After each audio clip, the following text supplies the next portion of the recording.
Today's episode of Darkness Radio is brought to you by Microdose. Get out of pain, get out of anxiety, and start treating yourself a little bit better. Try Microdose. Microdose is a CBD THC gummy that will get you out of pain, get you out of anxiety, and get you into feeling good again. To learn more about microdosing THC, go to microdose.com and use the code DARKNESS to get free shipping and 30% off your first order. Links can be found in the show description, but again, that's microdose.com, code DARKNESS.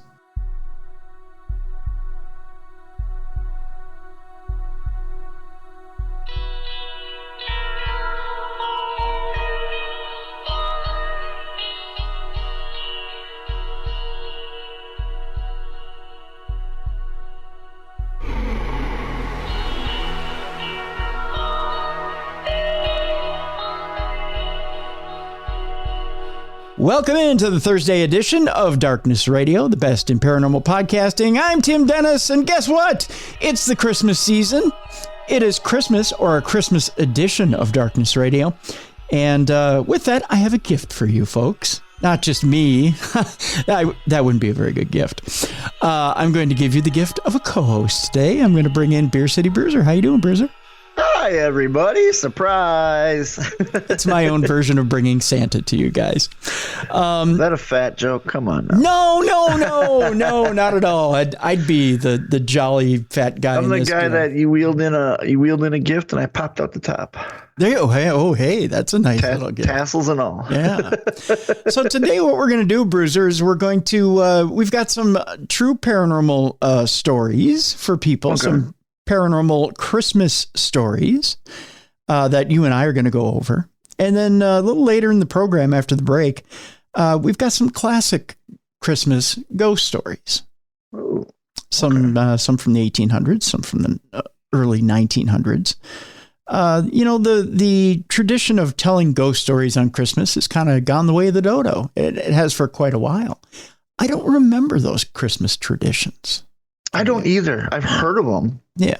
Because I know that's how A Christmas Carol was born, was just sharing stories back in the day, which is probably the most famous Christmas ghost story. Yeah. I mean, I remember certain traditions and, listening this morning to a favorite show of mine, Busted Open, I was listening to Dave LaGreca lamenting about different Christmas traditions. And one of the ones, he was talking about Christmas cards and how, we don't seem to get Christmas cards anymore. It's one of those. That's true. It's all an email now. Yeah. Or a text message. Right. And it's not one of those things that you physically can get. He remembers being able to, his mom hanging, the Christmas cards on the banister and it reaching the entire banister and going down.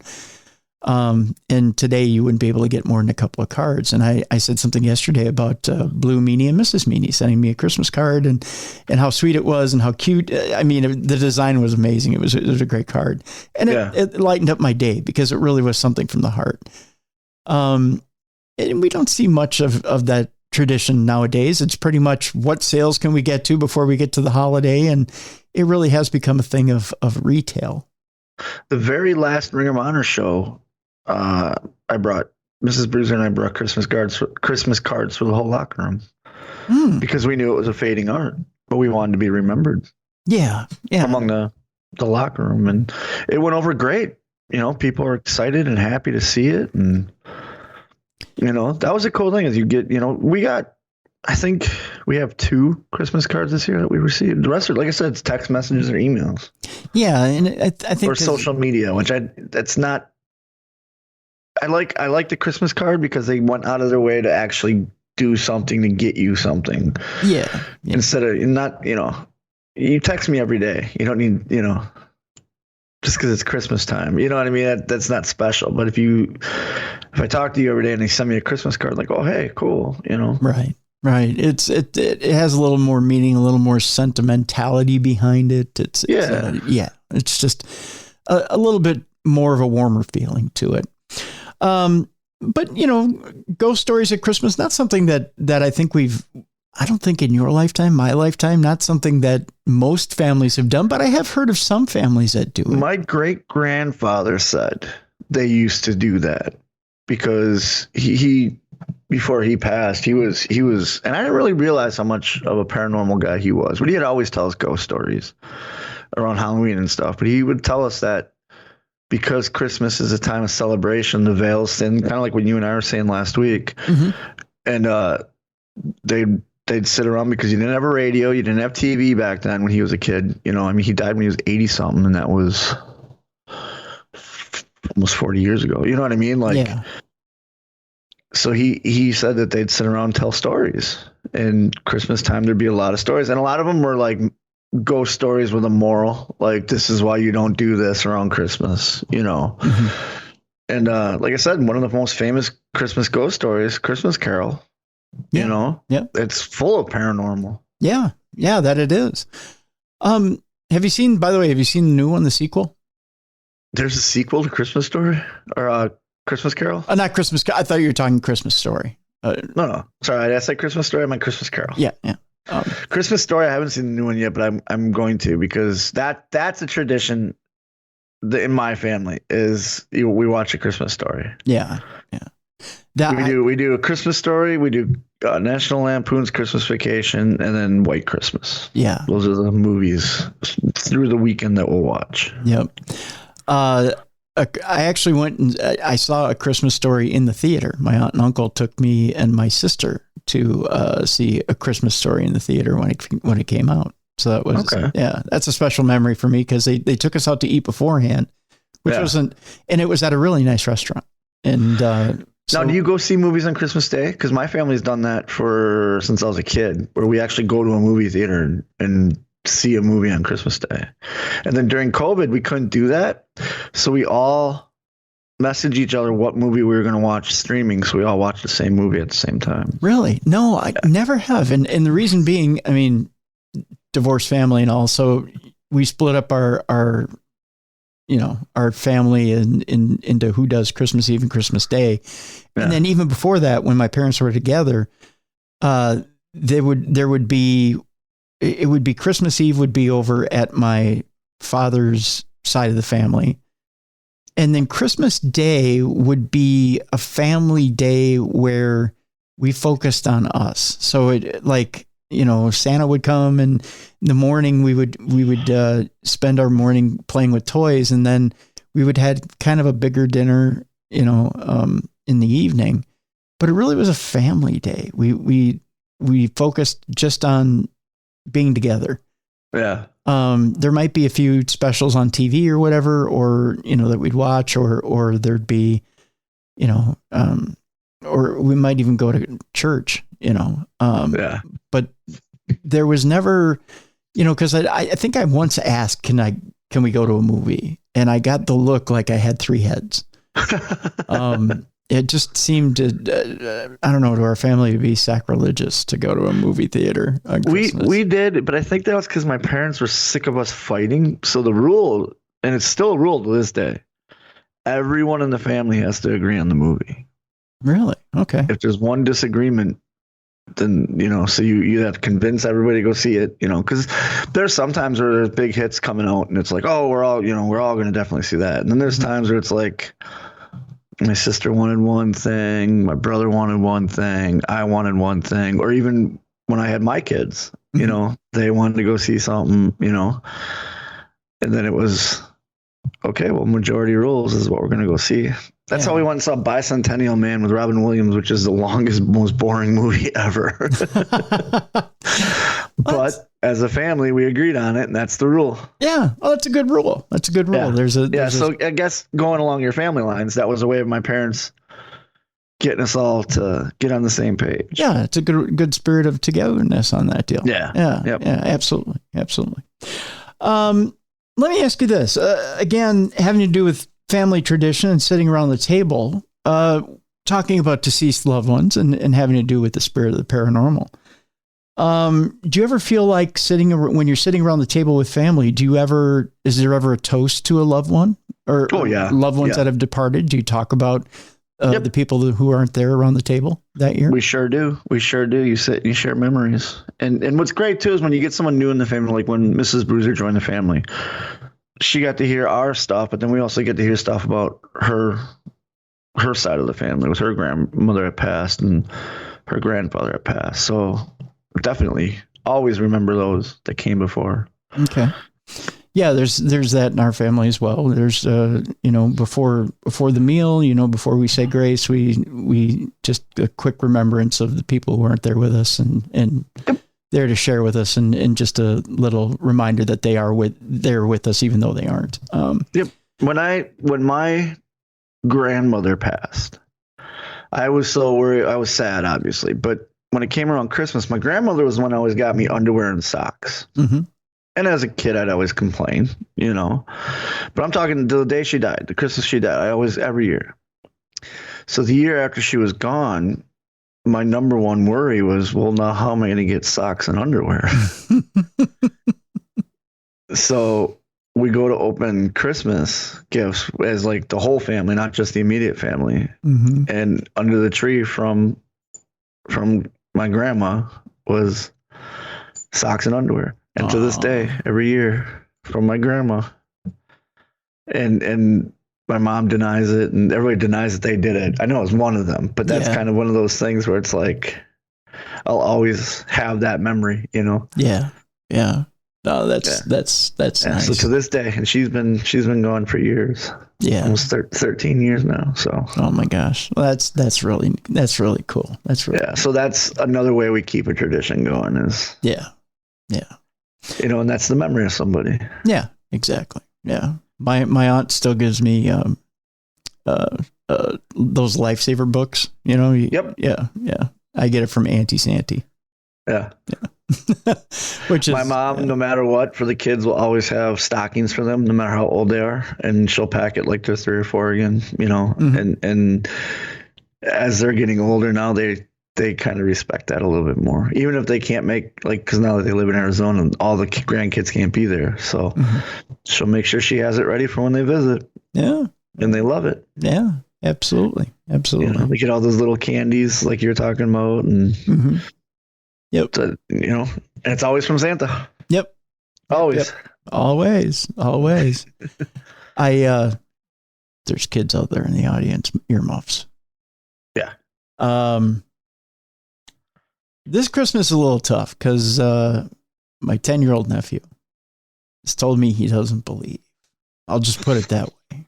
Oh, no. And I gave him a reason to believe this year. I'm going to be vague about the way I put this.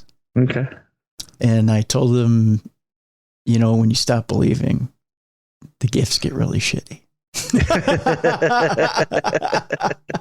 And he went, what? I go, yep, it's it. It's over. Yep. And he went, what? And I went, yep. And no offense, Bruiser, I told him socks and underwear from here on out. See, as a kid, that's terrifying. It is. Well, but as an adult, or when I was in college, Well, he started screaming, I believe. I remember when my brother and I were questioning mm-hmm. Santa, mm-hmm. and my dad went through the whole, this is where, because we didn't have, our thing was we didn't have a fireplace. Mm-hmm. So how's he get in the house? And my dad took us in the basement and goes, well, we have a chimney, mm-hmm. And he took us over by the heater and opened up the little, it's like a little, and we're like, well, how does he get down there? Like, my dad says it's magic. So we're still on the fence. The next morning we wake up, and he's like, are you guys still on the fence? We're like, yeah. He's like, well, didn't you hear the noise last night? And we're like, no. And so he brought a ladder out and he took us on the roof. And on the roof were sleigh marks with reindeer prints. Wow. No boot prints anywhere. Minus by the chimney. There's boot prints by the chimney. But no boot prints anywhere else. Really? And earmuffs, kids. My father, to this day, swears Santa still came that night because we were. Really? Yep. To this day, he up and down. He will say, "Nope, that wasn't me." Because Santa came that night. You boys saw it, and we did with our own 2 eyes. And we're both little investigators. Like, no, I had to do this. And my dad's like, well, where's the tracks? Yeah. And then we're like, well, you swept them away. He goes, well, if you sweep, and he showed us what happens if you sweep the snow. Mm-hmm. And we're like, okay. And like every time we'd have something, he'd have a way of, well, this would, you know what I mean? Like he was real CSI with it. Wow. But my brother and I, like, in fact, before we were recording, because I'm going out to see them over the holidays, my brother and I were texting back and forth. Yep. He had brought that up. He goes, there's no snow out here for Dad to do that to us. Now, is there? I said, no, not in Arizona. Yeah. It started the year before because we went to Florida with our whole family, and we were worried that Santa wouldn't be able to get to us because there's no snow in Florida. And my dad had said, well, that's because Santa drives a Corvette in Florida. Oh, yeah. Okay. It just so happens in the parade, the Christmas parade in Florida, guess what Santa was driving? Corvette. Yeah. Yeah. See, and the way I told my nephew this is I told him this, and I said, even if you think you don't believe, I said, you have to believe in the power of Santa and the power of a miracle. And the fact that on Christmas, anything can happen. Correct. And no matter how old you are, I said, even at my old age, I believe that anything can happen because on Christmas, anything can happen. And generally at Christmas time, no matter, how young you are, how old you are, you could, and especially when we were kids, we could ask for whatever we wanted. And you know what? On that day, there was a chance that it could happen. Yep. And that was the magic of Christmas. And from a kid's standpoint, not from, and it's kind of shallow from a kid's standpoint when you look at it as an older adult who's somewhat enlightened, I guess. But it was at that point that you realize that, sometimes it takes work to make a miracle. It really does. Oh yeah. A miracle isn't necessarily something that happens out of thin air, and it's not something that's completely 100% magic. That there really is work behind a miracle, but it does happen. Yep. And I've seen numerous Christmas miracles. Yeah. Yeah. Yeah. People that weren't supposed to live till Christmas have lived well beyond Christmas. And that to me is a miracle. Yeah. But it's the fact that, there's really a lesson behind Santa, and that is belief. Yep. Belief. And that a belief in that any type of miracle can happen at that time. As I look at Alexa talking about winter storm warnings all through Christmas, you just have to believe that certain things will happen the way they're supposed to happen. So I told him, you need to instill that belief throughout your entire life that certain things can and will happen, and they will. Mm-hmm. So I said, don't give up on that. So he's like, oh no, I won't. So it had to be instilled in a different way. And I think, because our society is so cynical these days. It is. Yeah, it is. And that's why you see the worst of people in the holidays when the holidays come around, but you also see the best of people. Mm-hmm. Yeah. There's a lot of Scrooges out there, but if you remember at the end of that, Scrooge became a pretty good guy. Yeah, very true. So that's why I always say, give everybody a fair chance. It's the holidays. If you're out to eat or you're at a store, give that cashier a little bit of leeway. Yeah. Or that waitress, they've been busy. And that might be the miracle they need in their life. If you're the one person that didn't rag on them. Yeah. Yeah. Just be kind. Not only that, but maybe give them a little something extra for a tip too. Even if it's not the best experience you've had. I mean, or write them a note. If you can't afford a really good tip, write them a note. My Mrs. Bruiser will do that. Like, we'll leave a decent tip, but if they go above and beyond, she'll write a handwritten note. Mm-hmm. Yeah. And she's a former waitress. So she goes, no, this is really, because it brightens that person's, you might be the one table out of 5 that's nice to them. Yeah. Yeah. And that goes a long way. And especially around, like I said, the holidays, everyone's stressed out. Everyone's under a lot of pressure. Yep. And that's where your beliefs got to come in, that you got to believe everything will work out. Yep. Everything doesn't have to be perfect around Christmas. Yeah. Absolutely. Just look at the big picture. That's right. Look at the big picture. You're absolutely right. Well, we've got some true paranormal stories here revolving around Christmas. Speaking of Christmas and stories and miracles and, even some spooky things that can happen during the Christmas holiday. The first story we have today, Bruiser, has to do with the legend of the mistletoe bride haunting England's Bramshall house. Oh, I'm curious. Because if she's a mistletoe bride, that means we have to kiss her. Oh, see, you know these legends. The legend of the mistletoe bride has been retold for centuries and has taken many forms. While the story's true origin is difficult to determine, many have come to believe its roots are in the disappearance of Lord Lovell's bride at the Bramshall house in Hampshire, England. Allegedly, Lord Lovell was preparing to wed a young woman related to Sir John Cope, the owner of the Bramshall house. This was around Christmas time, so mistletoe hung throughout the mansion, inspiring the wedding party to play a game. The young bride-to-be would hide somewhere in the mansion. The groomsmen would all seek her out, and whomever found her first would get to kiss her, much like Bruiser just pointed out, right? So the bride went to hide, and the wedding party sought to find her. However, the minutes turned to hours. Ooh, okay. Yep. She really took off. And they still could not find her. Eventually, the game turned terribly serious, as no matter where they looked, she remained missing. Oops. Now listen to this, Bruiser. Not until 50 years later did Lord Lovell, still seeking answers to his bride's disappearance, happen upon a secret closet in an upstairs room of the Bramshall house.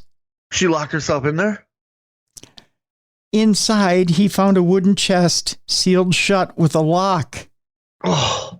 Upon opening the chest, he found the nearly unrecognizable remains of his bride. Who put her in the chest? That's the question. Mm-hmm. That's crazy. That is awesome. Chilling tale to start out our true paranormal stories of Christmas time. Let's talk about the brown lady of Raynham Hall, who wanders the passages every Christmas. The Brown Lady of Raynham Hall has perplexed visitors and paranormal investigators for hundreds of years. Back in the 1700s, owner Charles Townsend married a young woman named Dorothy Walpole. While they happily lived together for quite some time in Raynham Hall, Townsend soon became paranoid that his new wife was being unfaithful to him. Eventually, driving himself mad with jealousy, he decided to hide Dorothy away in the hall, telling all of their friends and family that she had tragically passed. Nice guy. Yeah. Yeah. Dorothy was forced to stay inside the mansion, allowed only to wander through its halls. Not long after, she perished, never having left Raynham Hall after her husband had imprisoned her. Ever since her passing, people have witnessed the image of a woman in a tattered brown dress wandering through the halls, and some have reported encounters that are truly horrifying. One visitor, unaware of the brown lady's legend, approached a woman in the hall, only to have her look at him with a glowing face, but where her eyes should have been, there were only empty sockets. Oh, That's nice and terrifying. Years later, after numerous other reported sightings, a photographer from Country Life magazine visited Raynham Hall to document it for an article. After snapping a photograph of the central stairwell, he saw within the image a hazy silhouette that many believe is none other than Dorothy Walpole, the Brown Lady. Makes sense why she'd haunt it. She couldn't leave. This is the picture right here. I'll hold it up for you so you can see it. I don't know, nobody at home could see it, but that's, okay, yeah, I can see. That's the image that was snapped for the magazine. So it looks like a fog or a mist. Yeah. I don't know where the light source is, but it looks fine. Yeah, it's kind of a hazy. It almost looks like she's wrapped in a dress or a shawl. Kind of the robe over her head. Our third story is about alleged phantoms plaguing a Brooklyn home during Christmas time. And no, it isn't the phantom of the feast that you just ate previously to opening your gifts. A few weeks before Christmas in 1878, Edward F. Smith was at his home in Brooklyn, New York, when the doorbell rang. He answered the door, but there was no one there. This soon became a nightly occurrence that the doorbell would ring. only for Smith to find that no one was outside and no signs that anyone had been there at all. Growing frustrated, Smith sprinkled ash and flour along the path to the door, expecting to find footprints left behind, but the substances were undisturbed and the noises continued. Ooh. Yeah. No matter where he and his family stood around the house, the noises remained unidentifiable. Smith and his family were growing more concerned as the doorbell ringing turned to aggressive banging on the doors. Somebody wants to get in. That's right. Eventually, they contacted the police. The ringing and banging continued, and still no one was able to identify its sources. One night, a brick suddenly flew through the window from outside, even though police officers were standing nearby and saw no one. Oh, geez. Yeah. That ghost wants him to leave. Mm-hmm. Although they investigated the home for some time, police were unable to identify the cause of the disturbances. Smith and those who witnessed the strange occurrences ultimately concluded it must be paranormal in nature. Yeah. Yeah. Our fourth story is the ghost of Sir Geoffrey de Mandeville and his headless dog roaming the streets on Christmas Eve. That would freak me out. Yeah, I think a headless dog? Headless dog would be enough for me. I think I could go in then. Yeah. The story of Sir Geoffrey de Mandeville is brimming with political betrayals. He had held the title of Earl of Essex and was a prestigious European landowner during the 1100s.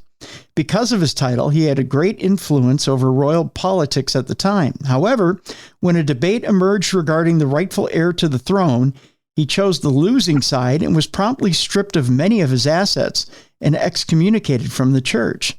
During his excommunication, Sir Geoffrey was slain on the battlefield, but because of his exile, he was not allowed a proper Christian interment, which many believe left his spirit trapped within the earthly realm. Rumor claims that Sir Geoffrey was also left a curse on the properties he owned, stating that should they ever be taken away from him, ruin would befall his betrayer. And every 6 years on Christmas Eve, he and a headless dog would haunt the lands draped in a red cloak. All right. Ever since his demise, people who have visited the properties he once owned, particularly the Pimsbrook Bridge in East Barnet, have reported hearing strange sounds and witnessing the hazy image of a headless dog breaking through the fog, accompanied by a knight in full armor and a red cloak. It makes sense why he's haunting. He's excommunicated. He's wandering. Yeah. Wow. They didn't explain the headless dog, though. He's just a headless dog. It's creepy. I know this much. The dog won't bite you. You're safe from that.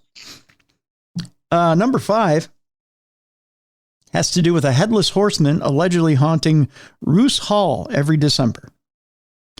Roos Hall is a mysterious mansion in the English countryside, and it's rumored to be one of the most haunted places in England. It's located just outside the small town of Beccles in the county of Suffolk, which the mansion has accumulated plenty of ghost stories ever since it was the first built in the 16th century. Now, one of the most horrifying stories is of the Headless Horseman. Many people may be familiar with this legend, but at Roos Hall, it takes on a life of its own. Numerous visitors to Roos Hall have reported that a man on a horse is riding toward them on the road, only to discover that he has no head. Allegedly, on Christmas Eve, the headless man is often seen clattering down the driveway with his phantom coach and 4 horses. And this is only the beginning of Roos Hall's ghostly existence. Other rumors claim that there are strange markings inside the hall known as the Devil's Footprints, and some have even reported seeing a girl watching them from their windows. Wouldn't you want to remove the Devil's Footprints? Let's figure out a way to get these out of here. Maybe a little bit, yeah. Just like tiny bit. You buy a house and there's, what are those? Oh, those are just some symbols. Oh, what do they mean? They're Devil's Footprints. I don't know. I look past it. No big deal. We've had the maid try to scrub them up, but they don't come off. Yeah. Just ignore them. Yeah. It's nothing that Pine Sol gets up, but we try. Number 6 is Anne Boleyn. She's said to return to her childhood home every Christmas Eve. See, yeah, this I knew. About Anne Boleyn? I've heard this ghost story. I believe it's Hever Castle. Yes. Hever Castle is nestled deep in the British countryside of Kent and was once home to the Boleyn family. Anne Boleyn, the most well-known member of the family, lived in the early part of her life there before she married King Henry VIII. Within a few short years of her marriage, however, Anne was targeted by dissent and gossip within the castle, accusing her of everything from witchcraft to adultery. Imagine if you can mix the two. It'd be one wild ride, I'll tell you that. Eventually, her husband formally accused her of these charges, and she was ultimately executed. Whether she suffers from heartbreak or homesickness, Anne Boleyn's spirit is said to haunt the halls of her childhood home, Hever Castle. However, she allegedly only appears on one day of the year, and that being Christmas Eve. Rumors persist that her somber specter is seen drifting silently over the picturesque bridge that spans the River Eden in the grounds of her home, where she knew much happiness. It's kind of sad. Yeah. Yeah. I heard a rumor it goes back to before she was executed. She went home on Christmas Eve and said something to her family that she would return or whatever. And then she was killed. Do you suppose that's a residual haunting then? Yeah, because it's every Christmas Eve. Yeah, it just replays itself over and over. Yeah. Yeah. But I've always wondered about those, like, because Christmas it's always the 25th, yeah. But, like, does the ghost know the 25th? Because what about a leap year? You know what I mean? Like, well, it's still the same date, but not. But yeah, there's leap years. So it's going to be a different day. Technically, it wouldn't be the same day every year. But it is because it's the 25th. You know, you see where I'm going with that? Like, yeah. I get you. I always wondered those about, like, the little hauntings that only come during certain time periods. Like, how do the spirits know about those time periods? You know what I mean? Especially in, like, leap years or whatever. Well, unless it's the amped up energy on that day that brings them forward. It could be. It's like an alarm clock. It wakes the residual tape to play, I guess. And I'm sure somebody out there, they probably tell the tale, the legend of her, which gives it energy too. Yeah. You're right about that. Number 7, a ghost supposedly is disrupted at a Christmas party on Alcatraz. Oh, okay. Yeah. Weird place to have a Christmas party. Well, it's not for the faint of heart, that's for sure. And I'll tell you this much, you're never wanting a cheese or butter knife because there's a shiv in every corner. Yeah. You really don't want a ghost at Alcatraz because it's probably not a pleasant ghost. Probably not, no. Alcatraz is not that pleasant of a place. Alcatraz, a isolated penitentiary located in the middle of California's San Francisco Bay, closed down in 1963, but tales of those who were once held on the island continue to haunt generations of onlookers and visitors, often referred to as The Rock, not the wrestler. There's my wrestling reference for the day. Alcatraz has gained a reputation for unexplainable and shocking ghost encounters, and one of the most notable was recounted during Christmas. Back in the 1940s, while the facility was still in operation, the warden at the time, Warden Johnston, decided to throw a small Christmas party at his boarding house on the island. During the gathering, a few of the guards began retelling the story of a phantom figure who appeared before them wearing a gray suit, brimmed cap, and sporting mutton chop sideburns. A dashing fellow at that. Yeah. All the guards could do was stare at the ghostly figure in shock, and before they had a chance to move, the room suddenly turned very cold, and the fire in the Ben Franklin stove was extinguished. And just as suddenly as he had appeared, the phantom man then vanished. Nobody asked him why he had mutton chops.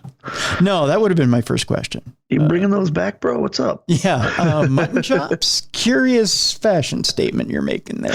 Like, you look pretty dapper, and then you get to your face. Yeah, then we get to the carpet you got laying on both sides of the face there. We couldn't complete the set there with the mustache and the chin hair, or what? An old Victorian house at number 8 is allegedly haunted by an eccentric woman every Christmas. One group of ghosts from the Stark family has created quite a legacy for themselves. The Starks left behind numerous spirits that are now haunting a Victorian home in Ludington, Michigan. And visitors have reported numerous sightings, particularly around Christmas. One such specter, Vera Stark, was well known in life for her eccentricities and seems to have brought them in with her into the afterlife. Those who claim to have seen her ghost say she appears in the front yard of the home wearing only a fur coat and picking flowers, just as she did in life, Bruiser. Okay. That's a wild one. Little chilly in the wintertime, but hey, we'll take it. Yeah. In addition, the ghost of one of the Stark daughters who suffered a terrible mishap in the mansion's gymnasium can allegedly be seen walking through the halls of the home. The current owners of the home may or have even attempted to open it up to historical tours, but they apparently ran into some problems. Our spirits did not care for it being open to the public, and they went wild. Of course, it's their house. I guess. The lady of the house wants to garden naked with a fur coat. So evidently that wasn't a good plan for them. No. Didn't work for them. A spectral socialite is said to sing Christmas carols at the Hotel Bethlehem. Oh, very nice. Nothing wrong with that as long as she's in tune. Right, yeah. Well, you don't want that sucks. Yeah. If you're caterwauling, it's not a good thing. Hotel Bethlehem, which is in Bethlehem, Pennsylvania, is home to a number of chilling ghost stories, not the least of which centers around a young girl named Mary, I believe it is Yohi or Yo. Born in 1866, Mary or May was raised on the stage, inspiring within her a love of singing and performing at a young age. Her talent gained her much attention, and eventually she found herself performing with great success on stages in Paris and throughout Europe. She even caught the attention of a wealthy lord who quickly married her and made her a member of the British aristocracy. Tragically, though, her success led her down a dangerous path. Her marriage fell apart after the lord who swept her off her feet went bankrupt, and she went on to marry an American soldier who robbed her of much of her wealth. At the time of her eventual passing, reports claim that she had recalled her years in Bethlehem as the best of her life. To this day, Hotel Bethlehem's visitors claim to see apparitions of a young May dressed in elegant attire and either singing at the piano or pacing next to the Christmas tree. Some even claim to have heard her faint but recognizable voice singing one of her favorite songs. Let's go. At least she's good. At least she was good. Well, I don't know. I haven't heard her sing. I mean, I could pull a Simon Cowell on her and go, "Oh, darling, that's terrible." Like I'd be the ghost sing, "Jingle bells, jingle bells." You'd go all Dizzy Gillespie on the bit, huh? Yeah. Interesting. Animal. You're doing Animal. I'm sorry. Yeah, that's all right. See, I'm thinking classics. You're thinking currents. What? Animal's a classic. Well, I mean like jazz classic. Ah, okay. Yeah. 601. Yeah, because everything about me screams jazz listener. Well, cigar in one hand, keg in the other. I go, classic Crusher. You're thinking Crusher of the 80s. Who knows? Number 10 is a slain highwayman supposedly reappearing each Christmas Eve. In England, one particularly twisted ghost harkens back to the tragic event that occurred one Christmas Eve in the late 18th century. According to legend, there was once a fearsome highwayman known only as Gilbert. I don't know that fierce and Gilbert go together. I was going to say, that doesn't scare me. It doesn't strike fear into my heart. Everyone be ready. Here comes the spectral Gilbert. Huh? Who? Get what? Gilbert, who would wander up and down one of the town's main roads. Ooh, Gilbert. One evening, notice my facetiousness at that. One evening, the night before Christmas, a man and his daughter were traveling in a horse-drawn coach when Gilbert apprehended them. The daughter was able to exit the coach, but before her father could disembark, the horses became startled. They went, "Moo, Gilbert!" Or Gilbert. They became startled and bolted down the road with the man and his coachman in tow. The two men struggled to get their horses back under control so they could go back and find the man's daughter, who had been left behind with Gilbert. However, when they arrived back at the scene, she was nowhere to be found. Instead, they saw Gilbert hunched over on the ground with a dagger in his side. Oh, she stabbed him. Gilbert has been felled. Rumors claim that once the coach took off down the road, Gilbert revealed to the girl that he was the one who took her brother's life sometime before. Thrown into a rage by the revelation, she stabbed him and fled the scene. Jeez. Gilbert got one in the gut. No proof. No proof whatsoever.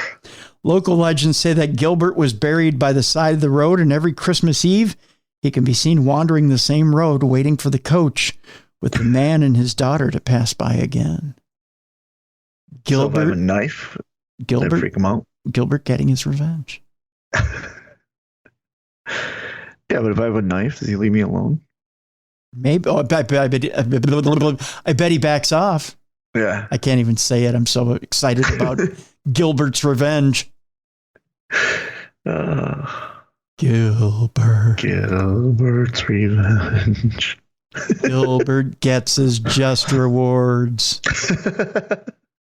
Gilbert ain't gonna get got this time, buddy. I'm trying to think of how many G words I can string together.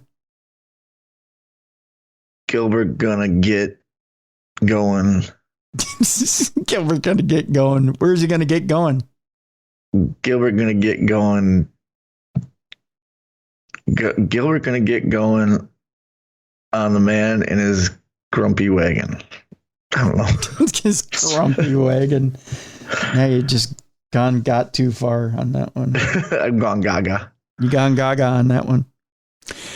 Number 11, a Christmas ghost is said to haunt Bastion Square in Victoria, British Columbia. Ooh, okay. You ever been to British Columbia? I have. My grandparents went. They said it was beautiful. It was very beautiful. I've done some underwater needlepoint up there. Have you? Yes. Very cool. Very, very pretty. I hate Canada, but it's very beautiful.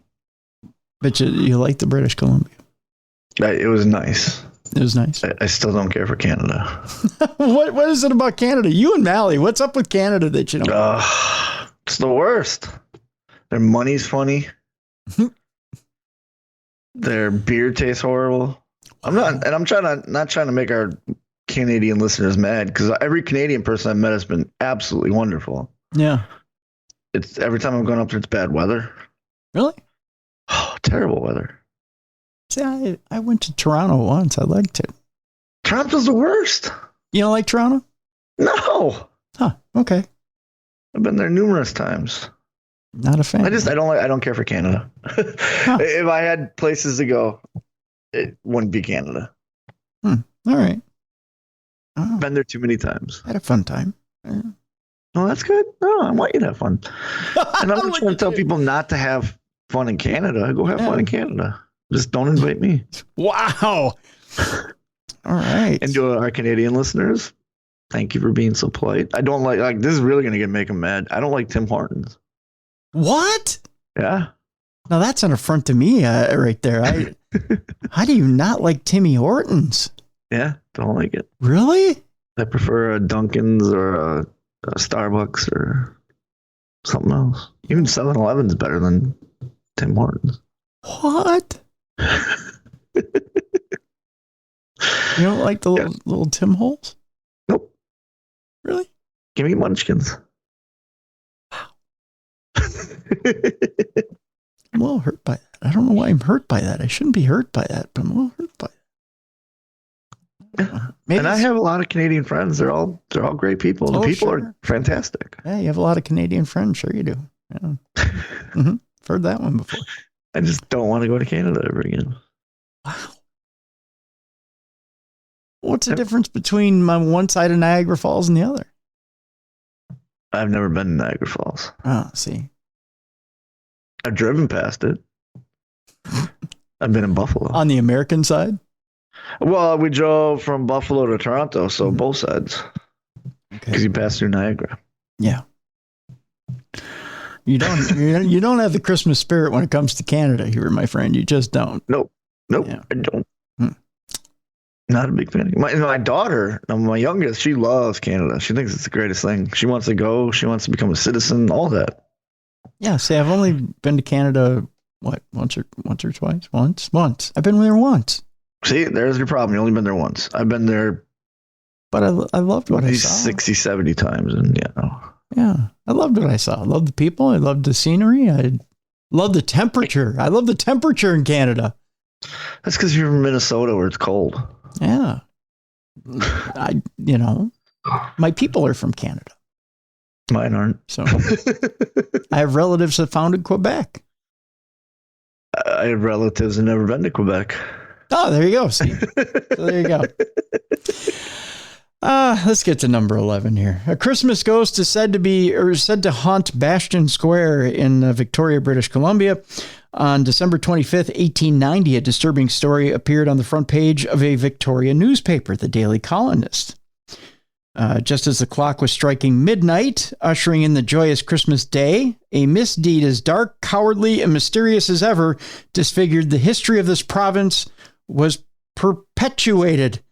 Oh, such colorful language. How can you not love Canada with the colorful language that was used there? Simple like this.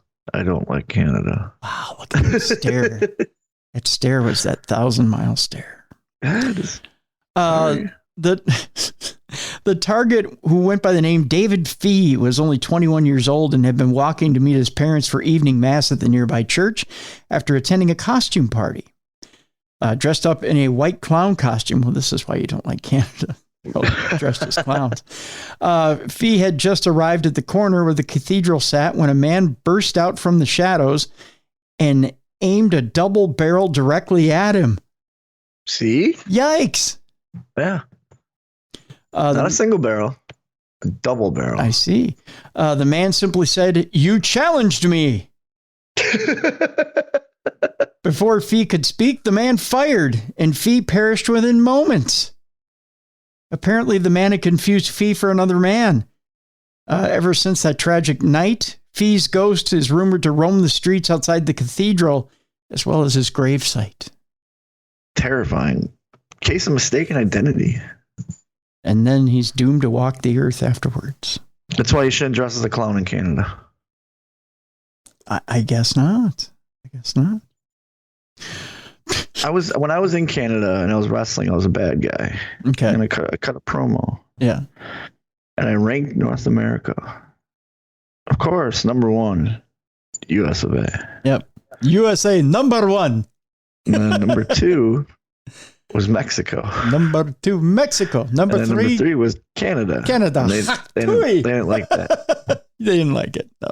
No, they wanted to kick me out of their country. I bet they did. Let me guess, you weren't the good guy in this promo. No.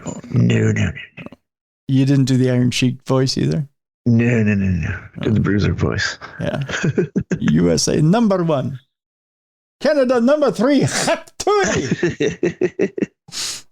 Okay.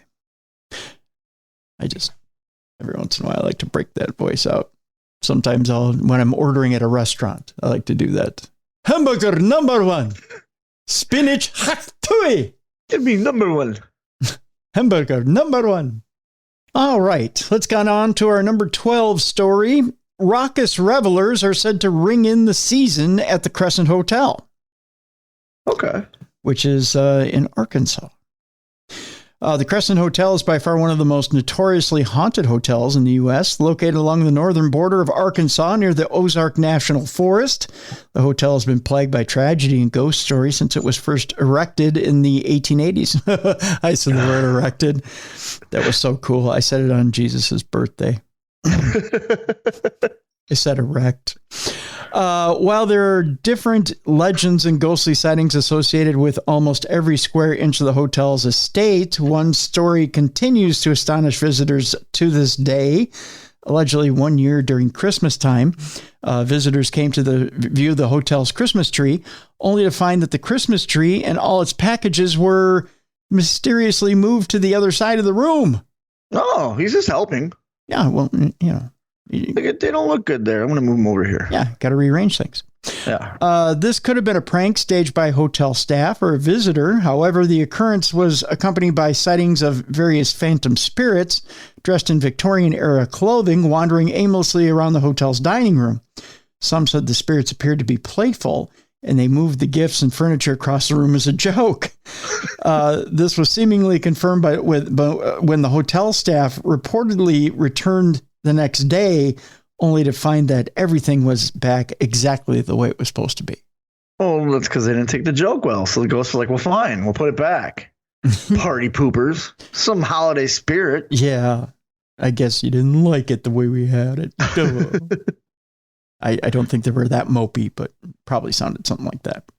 Number 13, the ghosts of Poland's kings are said to gather in a dragon's den on Christmas Eve. Ooh, okay. I didn't know there was Dragon's Den still around. I guess not. In the middle of Krakow, Poland, sits is it the Wawel Castle? Must be the Wawel Castle, which for centuries served as the home of each of Poland's kings after it was built in the early Middle Ages. Since this time, it has been associated with numerous legends and ghost stories spanning as far back as the prehistoric era. One such legend involves a large series of caves that are rumored to exist under a plot of nearby land known as Wawel Hill. These caves have been explored countless times since they were discovered centuries ago, and they're rumored to hold a statue of a dragon and millennia of human record. The caves are believed to have been inhabited by humans since the prehistoric era. The legend says that in the 11th century, King Casimir, who was just a child at the time, explored these caves and came across a strange tunnel. Inside the tunnel, he claimed to have found a large stone emitting a glowing light. And from this light, a magical protective energy is said to be emitted throughout Krakow. To this day, local legends claim that the ghosts of all of Poland's past kings meet every Christmas Eve in that very tunnel to confer upon the fate of Krakow. So what happens if they get together and decide bad things? This year sucked. Let's burn it down, city. Right? I mean, if they decide that, we're not feeling good about Poland right now. What if the kings all get together and it's bad stuff? Yeah, what they're like, this sucks. Yeah, I mean, what then? Is Poland screwed on Christmas Eve? Somebody better make them a bunch of potchkies. That's right. Who knows? Well, that's our true paranormal stories for this Christmas Eve, Christmas Day type of edition. You can play these back, by the way, on Christmas Eve, Christmas Day. We're going to get into some old time Christmas stories in just a bit. But first, when we come back, we have old time ghost stories for Christmas. We're going to turn the clock way back. It's going to be more than 100 years. And we're going to do some old time ghost stories for Christmas and see if we can put a little spookiness into your Yuletide cheer. That's coming up next on the Christmas edition of Darkness Radio.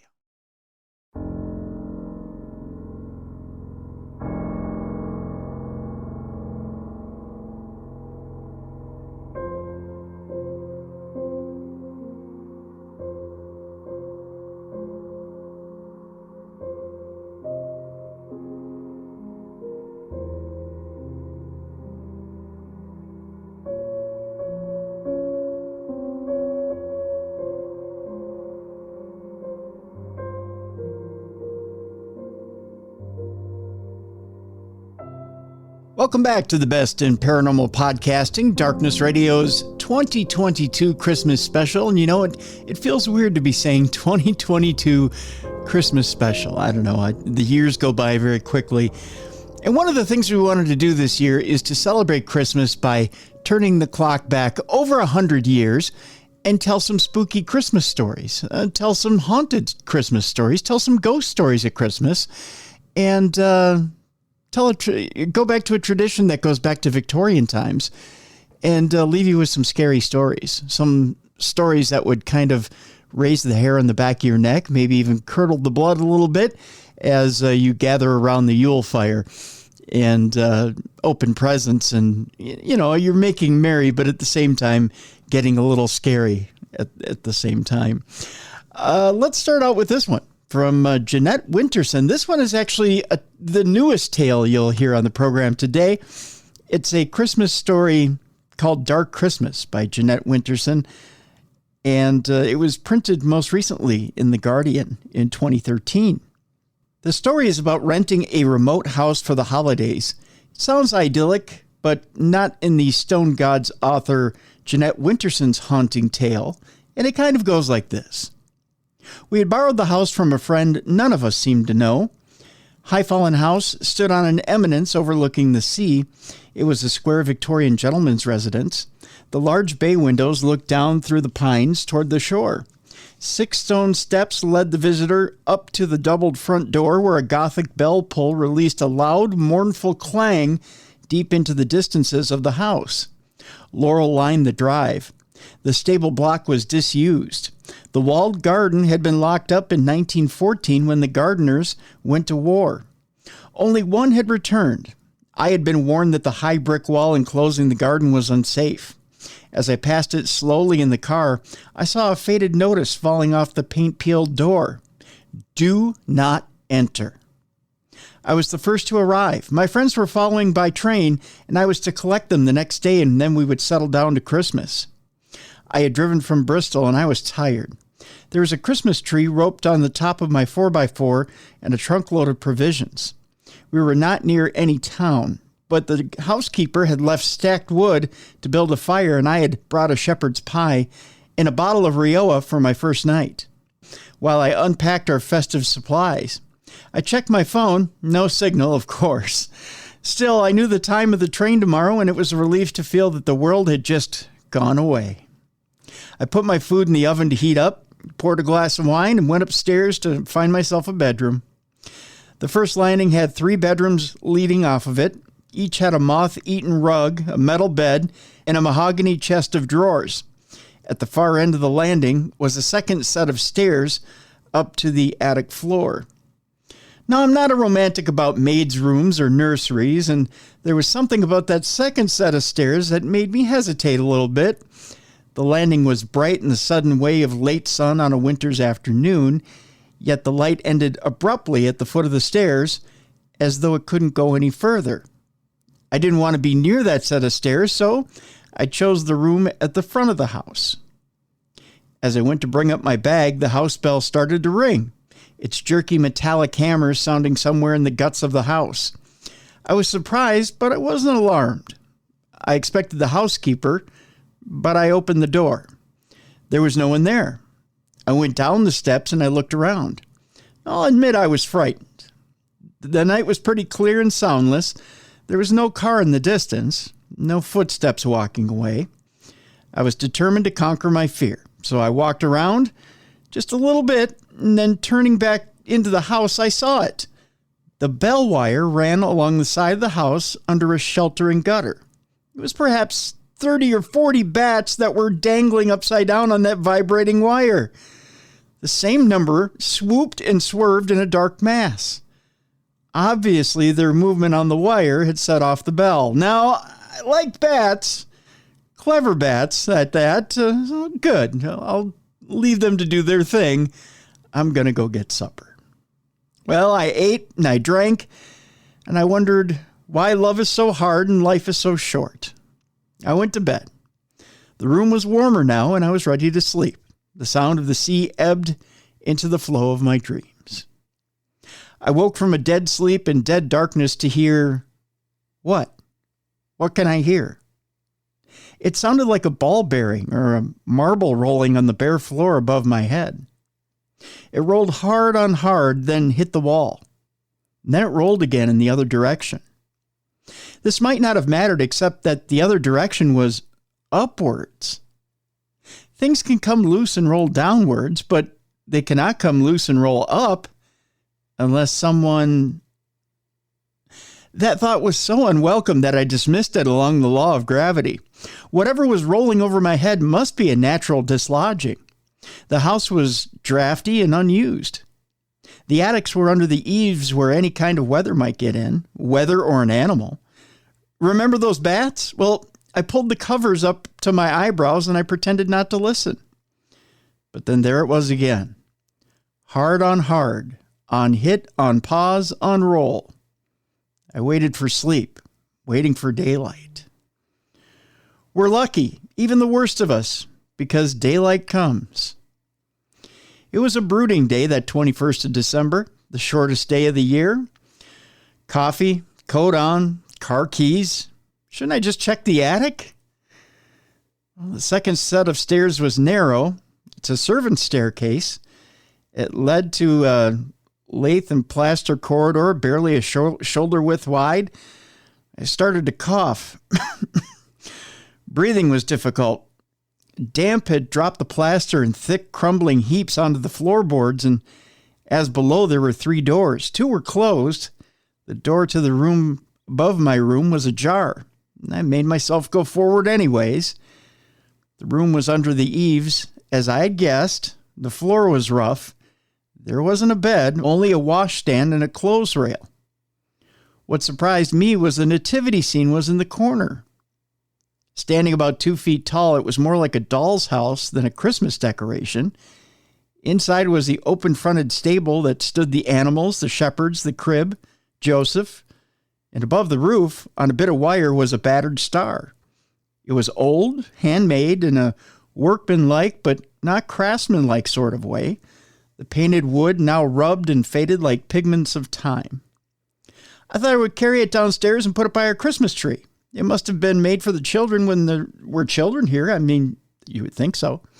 I stuffed my pockets with the figures and animals and left quickly, leaving the door open. After all, I had to set off for the station. Stephen and Susie could help me with the rest later. I mean, we'll get it all together for the house. As soon as I was out of the house, my lungs felt clear again. Must have just been the plaster dust. The drive to the station was along the coast road. It was lonely and unyielding. The road turned into a series of blind bends and tight corners. I met no one, and I saw no one. Gulls circled over the seas. The station itself was a simple shelter on a long single track.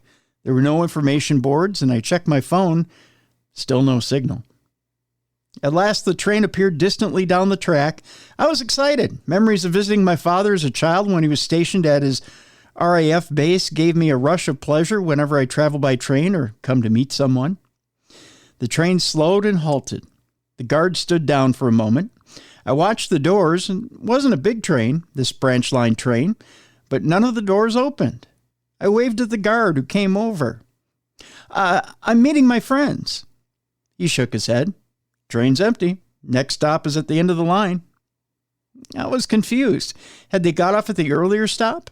I described them. The guard shook his head again. I noticed strangers. They would have boarded at Carlisle. Ask me where to get off. Always do. Is there another train before tomorrow? One a day, that's your lot. And more than anybody needs a place like this. Where are you staying? High Fallen House. Do you know it? Oh, aye. We all know it. He looked as if he were about to say something else. Instead, he blew his whistle. The empty train pulled away, leaving me staring down the long track, watching the red light like a warning. I needed to get a signal on my phone. I drove on past the station, following the steep hill, hoping some height would connect me to the rest of the world, but at the top of the hill, I stopped the car and I got out. Pulling up the collar on my coat, and the first snow hit my face with insect insistence, sharp and spiteful like little bites. I looked out across the whitening bay. That must be High Fallen House. But what's that? 2 figures walking on the beach. Well, is that Stephen and Susie? Had they driven here after all? What? Then I strained my eyes against the deceit of distance. I realized that the second figure was much smaller than the first. They were walking purposefully towards the house. When I arrived back, it was nearly dark.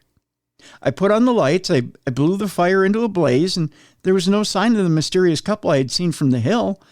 Perhaps it had been the housekeeper and her daughter come to make sure that everything was all right. I had a telephone number for Mrs. Wormwood, but without a signal, I couldn't call her. The snow was thickening in windy swirls. I'll just relax. I'll have a whiskey. It'll be all right. I leaned on the warm kitchen range with my whiskey in my hand, and the wooden figures I had brought down from the attic were lying on the kitchen table. I should go up and get the stable.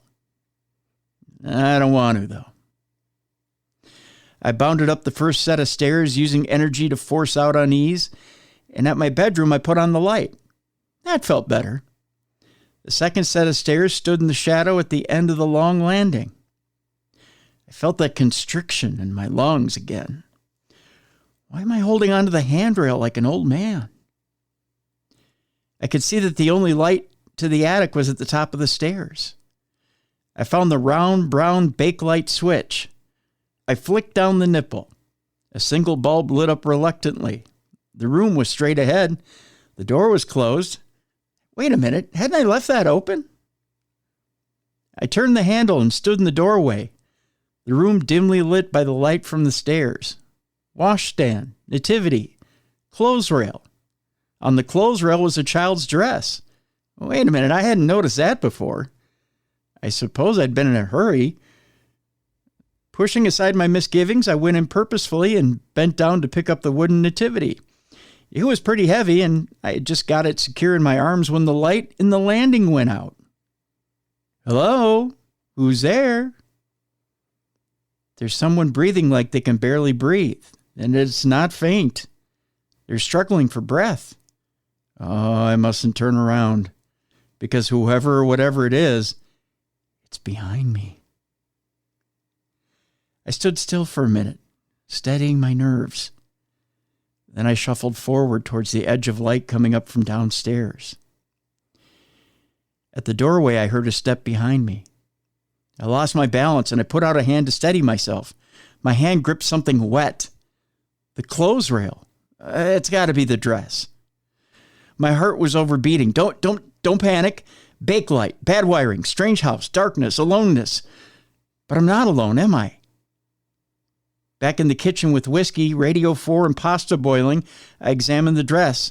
It was for a small child and it was hand-knitted. The wool was smelly and sopping. I washed it out and I left it hanging over the sink to drip. I guess there must be a hole in the roof and the dress had been soaking up the rain for a long time. Maybe?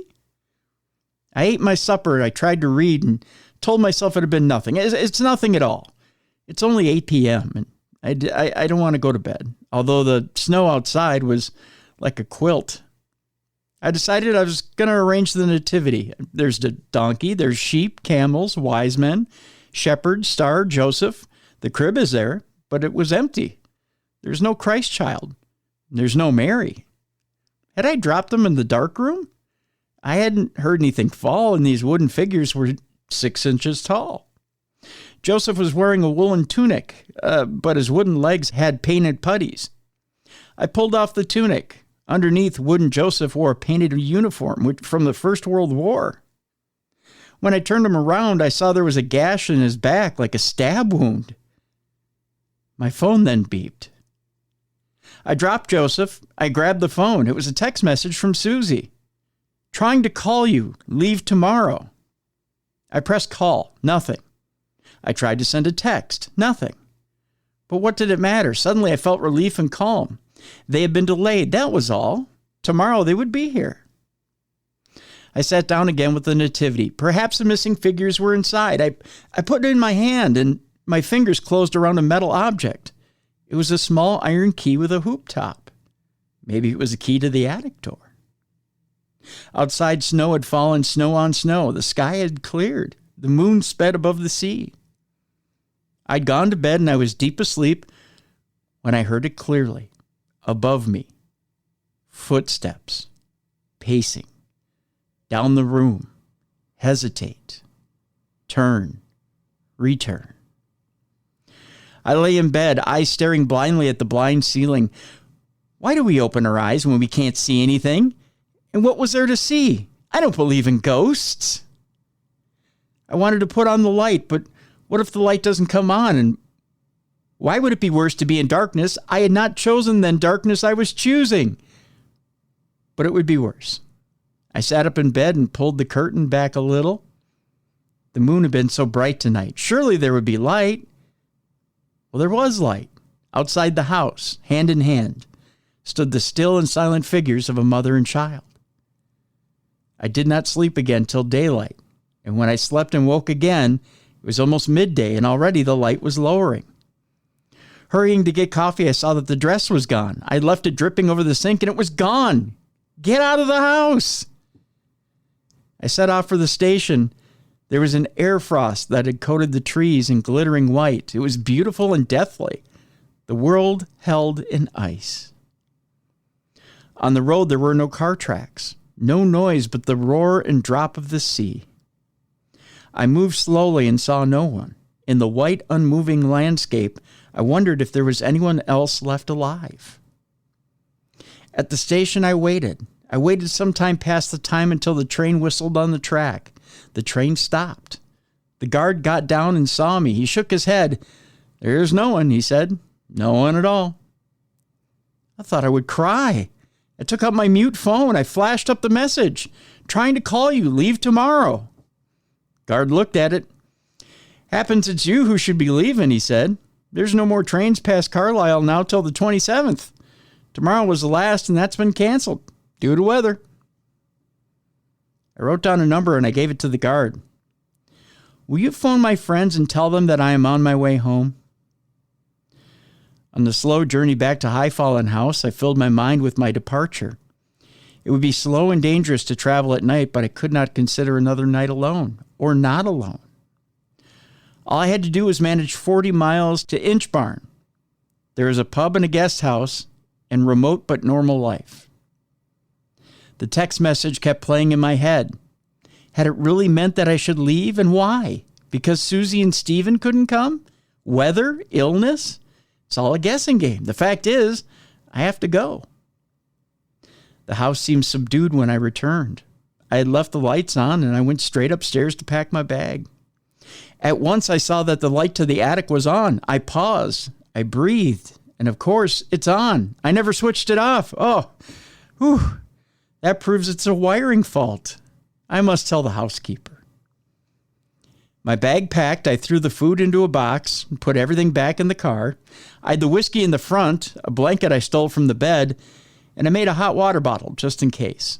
It was only 5 o'clock. At worst, I'd be in Inchbarn by 9 p.m. I got in the car and I turned the key. The radio came on for a second, died, and as the ignition clicked and clicked, I knew that the battery was flat. 2 hours ago at the station, the car had started the first time. Even if I had left the lights on, but I hadn't left the lights on, a cold panic hit me. I took a swig of the whiskey. I couldn't sleep in the car all night. I would die. I don't want to die. Back in the house, I wondered what I was going to do all night. I must not fall asleep. I had noticed some old books and volumes when I had explored downstairs yesterday, assorted dusty adventure stories and tales of empire. As I sorted through them, I came across a faded velvet photograph album. In the cold, deserted sitting room, I began to discover the past. High Fallen House, 1910. The women in long skirts with miraculous waists. The men in shooting tweeds. The stable boys in waistcoats. The gardening boys wearing flat caps. The maids in starched aprons. And here they are again in their Sunday best. A wedding photograph, Joseph and Mary Locke, 1912. He was a gardener. She was a maid. In the back of the album, loose and unsorted, were photographs and newspaper cuttings. 1914. The men in uniform, and there was Joseph. I took the album back into the kitchen and put it next to my wooden soldier. I had it on my coat and scarf. I propped myself up in 2 chairs by the wood-fired range, and I dozed and waited and waited and dozed. It was perhaps 2 o'clock when I heard a child crying. Not a child who has scraped his knee or lost a toy, but an abandoned child. A child whose own voice is his last hold on life. A child who cries and knows that no one will come. The sound was not above me. It was above the above me. I knew where it was coming from. I put my hands over my ears and my head between my knees. I could not shut out that sound. A locked up child, a hungry child, a child who was cold and wet and frightened. Twice I got up and I went to the door. Twice I sat down again. The crying finally stopped. Silence. A dreadful silence. I raised my head and footsteps were coming down the stairs. Not one foot in front of the other, but one foot dragging slightly. Then the other joining it, steadying, stepping again. At the bottom of the stairs, the footsteps paused. Then they did what I know they would do with all the terror in my body. The footsteps came towards the kitchen door. Whatever was out there standing 12 feet away on the other side of the door, I stood behind the table, and then I picked up a knife. The door swung open with violent force and then rammed the brass doorknob into the plaster of the wall.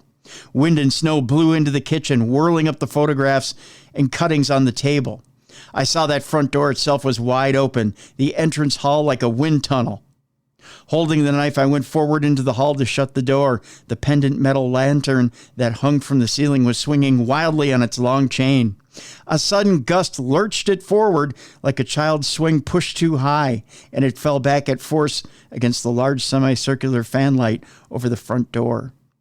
The fan light shattered and fell around my shoulders in shards of sharp rain. Flicker, buzz, darkness. The house lights were out. No wind now. No cries. Silence again. Glass hit in the snow-lit hall.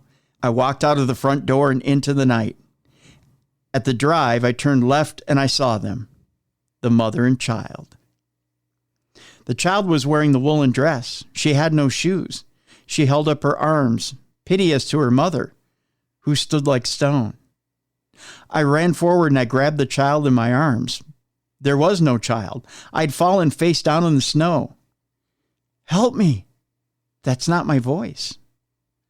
I'm on my feet again. The mother is ahead of me. I follow her. She's going towards the walled garden. She seems to pass through the door, leaving me on the other side. Do not enter. I tried the rusty hoop handle. It broke off, taking a piece of door with it. I kicked the door open. It fell off its hinges. The ruined and abandoned garden lay before me. A walled garden of 1 acre used to feed 20 people, but that was a long time ago. There were footprints in the snow. I followed them. They led me to the bothy, its roof patched with corrugated iron. There was no door, but the inside seemed dry and sound. There was a tear-off calendar still on the wall. December 22nd, 1916. I put my hand in my pocket and I realized that the key was from the nativity scene there. At the same time, I heard a chair scrape on the floor in the room beyond. I had no fear anymore. As the body first shivers and then numbs with cold, my feelings were frozen. I was moving through shadows as one who dreams. In the room beyond, there was a low fire lit in the tiny tin fireplace. On the other side of the fire sat the mother and child. The child was absorbed playing with a marble. Her bare feet were blue, but she did not seem to feel the cold any more than I did. Are we dead then? The woman with the shawl over her head looked at me with deep, expressionless eyes. I recognized her. It was Mary Locke. She nodded at me, or at not me, at some other me in some other time. I don't know. Her gaze went to a tall cupboard. I knew that my key fitted this cupboard and that I must open it, so I did so. A dusty uniform fell out, crumpling like a puppet. The uniform was not quite empty of its occupant. The back of the faded wool jacket had a long slash where the lungs would have been. I looked at the knife in my hand. Open the door. Are you in there? Open the door. I woke to blinding white. Where am I? Something's rocking. It's the car. I am in my car. A heavy glove was brushing off the snow. I sat up, found my keys, pressed the unlock button, and it was morning. Outside was the guard from the train and a woman who announced herself as Mrs. Wormwood. Fine mess you made here, she said. We went into the kitchen, and I was shivering so much that Mrs. Wormwood relented and began to make me coffee. Alfie fetched me, she said, after he spoke to your friends. There's a body, I said, in the walled garden. Is that where it is? Said Mrs. Wormwood. At Christmas of 1914, Joseph Locke had gone to war. Before he left for Flanders, he had made a nativity scene for his little girl. When he came back in 1916, he had been gassed. They heard him climbing up the stairs, gasping for breath through froth-corrupted lungs. His mind had gone, they said. At night in the attic where he slept with his wife and child, he leaned vacantly against the wall, rolling the child's marbles up and down and up, pacing. One night just before Christmas, he'd strangled his wife and daughter. He left them for dead in the bed and then went out. But his wife was not dead. She followed him. In the morning, they found her sitting by the nativity, her dress dark with blood, her finger marks livid at her throat. She was singing a lullaby and pushing the point of the knife into the back of the wooden figure. Joseph was never found. Are you going to call the police? I said. What for? Said Mrs. Wormwood. Let the dead bury their dead. Alfie the guard went out to see my car. It started first time. The exhaust blew in the white air. I left them clearing up and was about to set off when I remembered I'd left my radio in the kitchen. I went back inside. The kitchen was empty. I could hear the two of them up in the attic. I picked up the radio. The nativity was on the table as I had left it. But it wasn't as I had left it. Joseph was there in the animals and the shepherds and the worn-out star, and in the center was the crib. Next to the crib were the wooden figures of a mother and child. And that is the tale of Dark Christmas by Jeanette Winterson.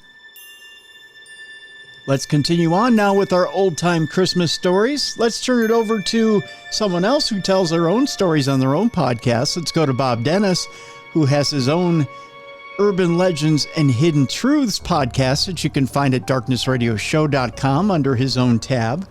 He's got a story of what goes wrong when you defend a murderer at Christmas time. This one is The Kit Bag by Algernon Blackwood from 1908. Here's Bob Dennis now with The Kit Bag.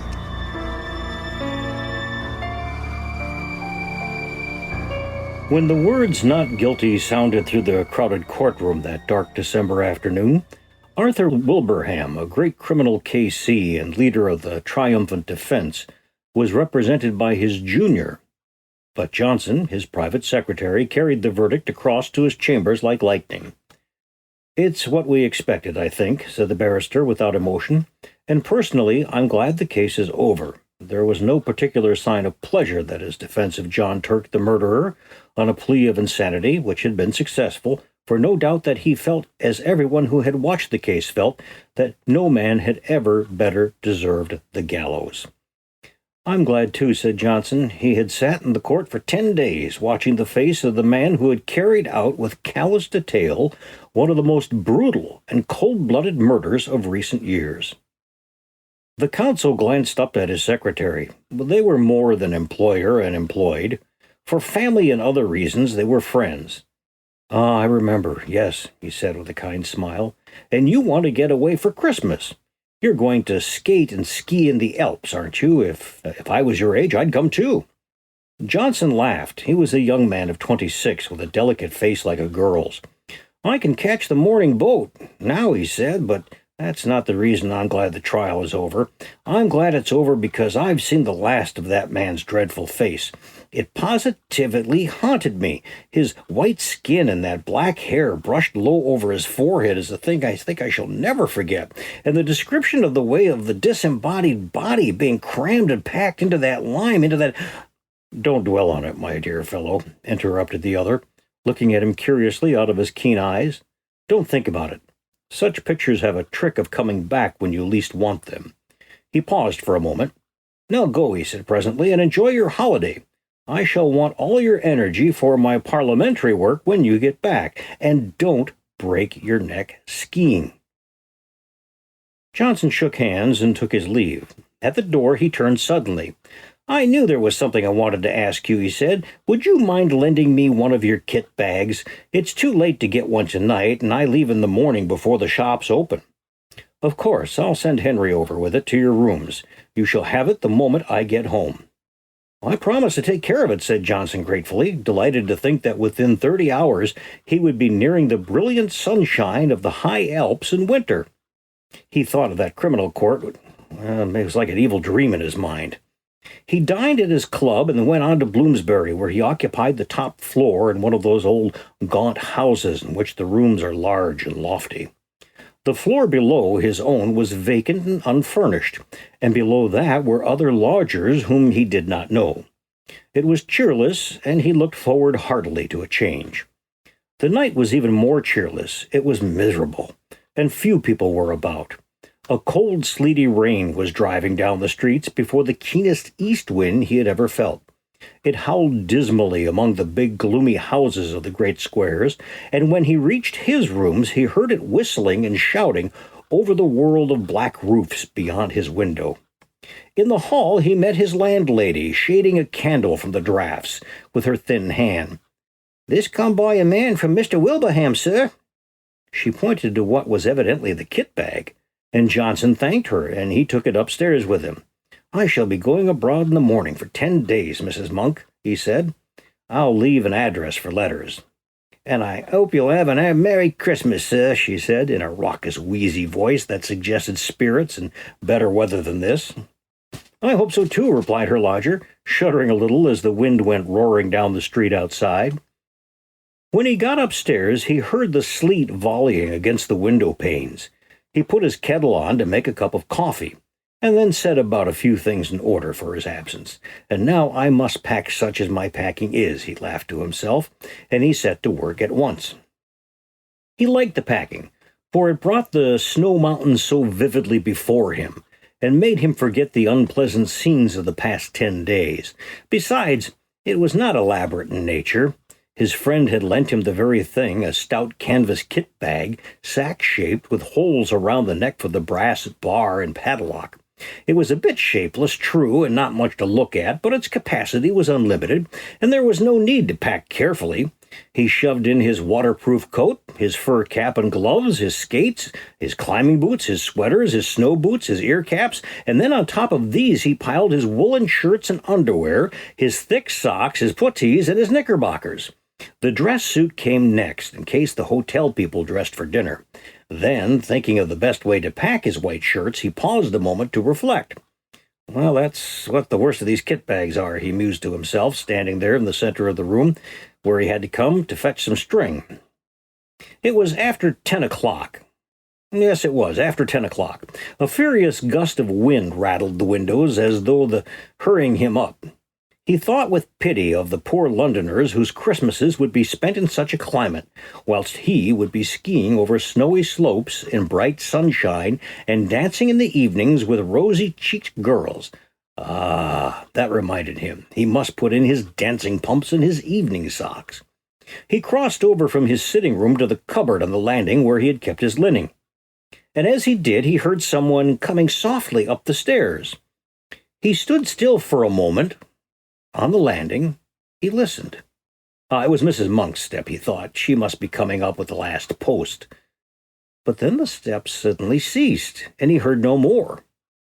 There were at least 2 flights down, and he came to the conclusion that they were too heavy to be those of the billless landlady. No doubt they belonged to a late lodger who had mistakenly found the wrong floor.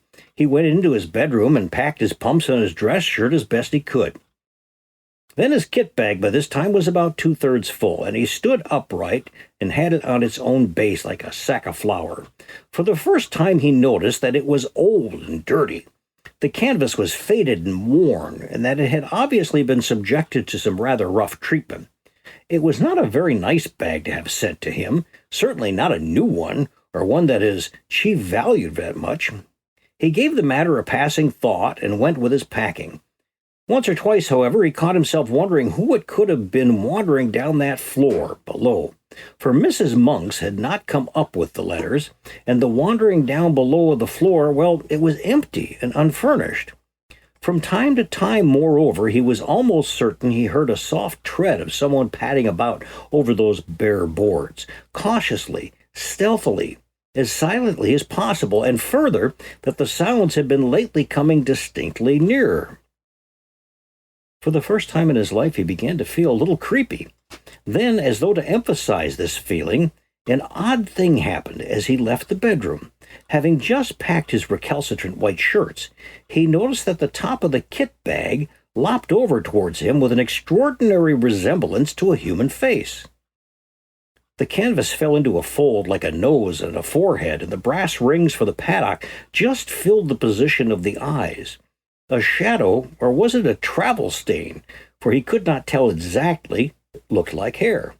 It gave him rather a turn, for it was so absurdly outrageous, like the face of John Turk, the murderer. He laughed and went into the front room where the light was stronger. That horrid case has got my mind, he thought. I shall be glad of the change of scene and air.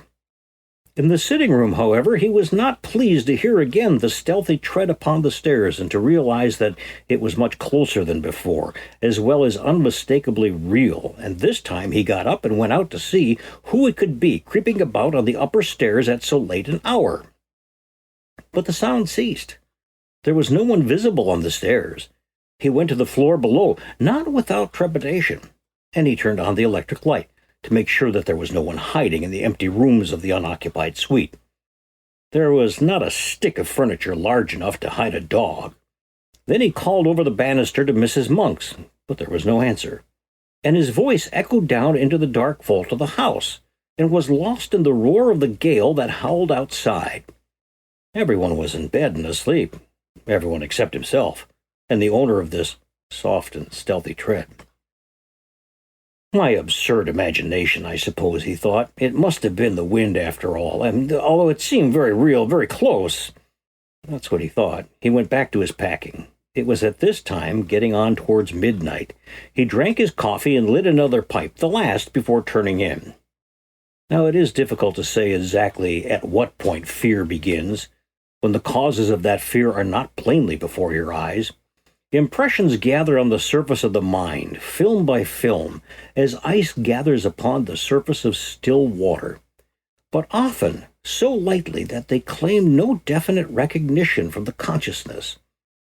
Then a point is reached, where the accumulated impressions become a definite emotion, and the mind realizes that something has happened. With something of a start, Johnson suddenly recognized that he felt nervous, oddly nervous.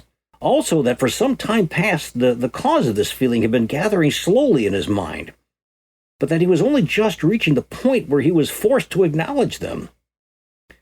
It was a singular and curious malaise that had come over him, and he hardly knew what he could make of it. He felt as though he were doing something that was strongly objected to by another person, moreover, who had some right to object. It was a most disturbing and disagreeable feeling, not unlike the persistent promptings of conscience, almost, in fact, as if he were doing something that he knew to be wrong. Yet, though he searched vigorously and honestly in his mind, he could not lay any finger upon the secret of this growing uneasiness, and it perplexed him. More, it distressed and frightened him. "Pure nerves, I suppose," he said out loud with a forced laugh. "Mountain air will cure all that. Ah," he added, still speaking to himself, "and that reminds me, my snow glasses." Well, he was standing by the door of the bedroom during this brief soliloquy, and he passed quickly towards the sitting room to fetch them from the cupboard. He saw through the corner of his eye the indistinct outline of a figure standing on the stairs, a few feet from the top.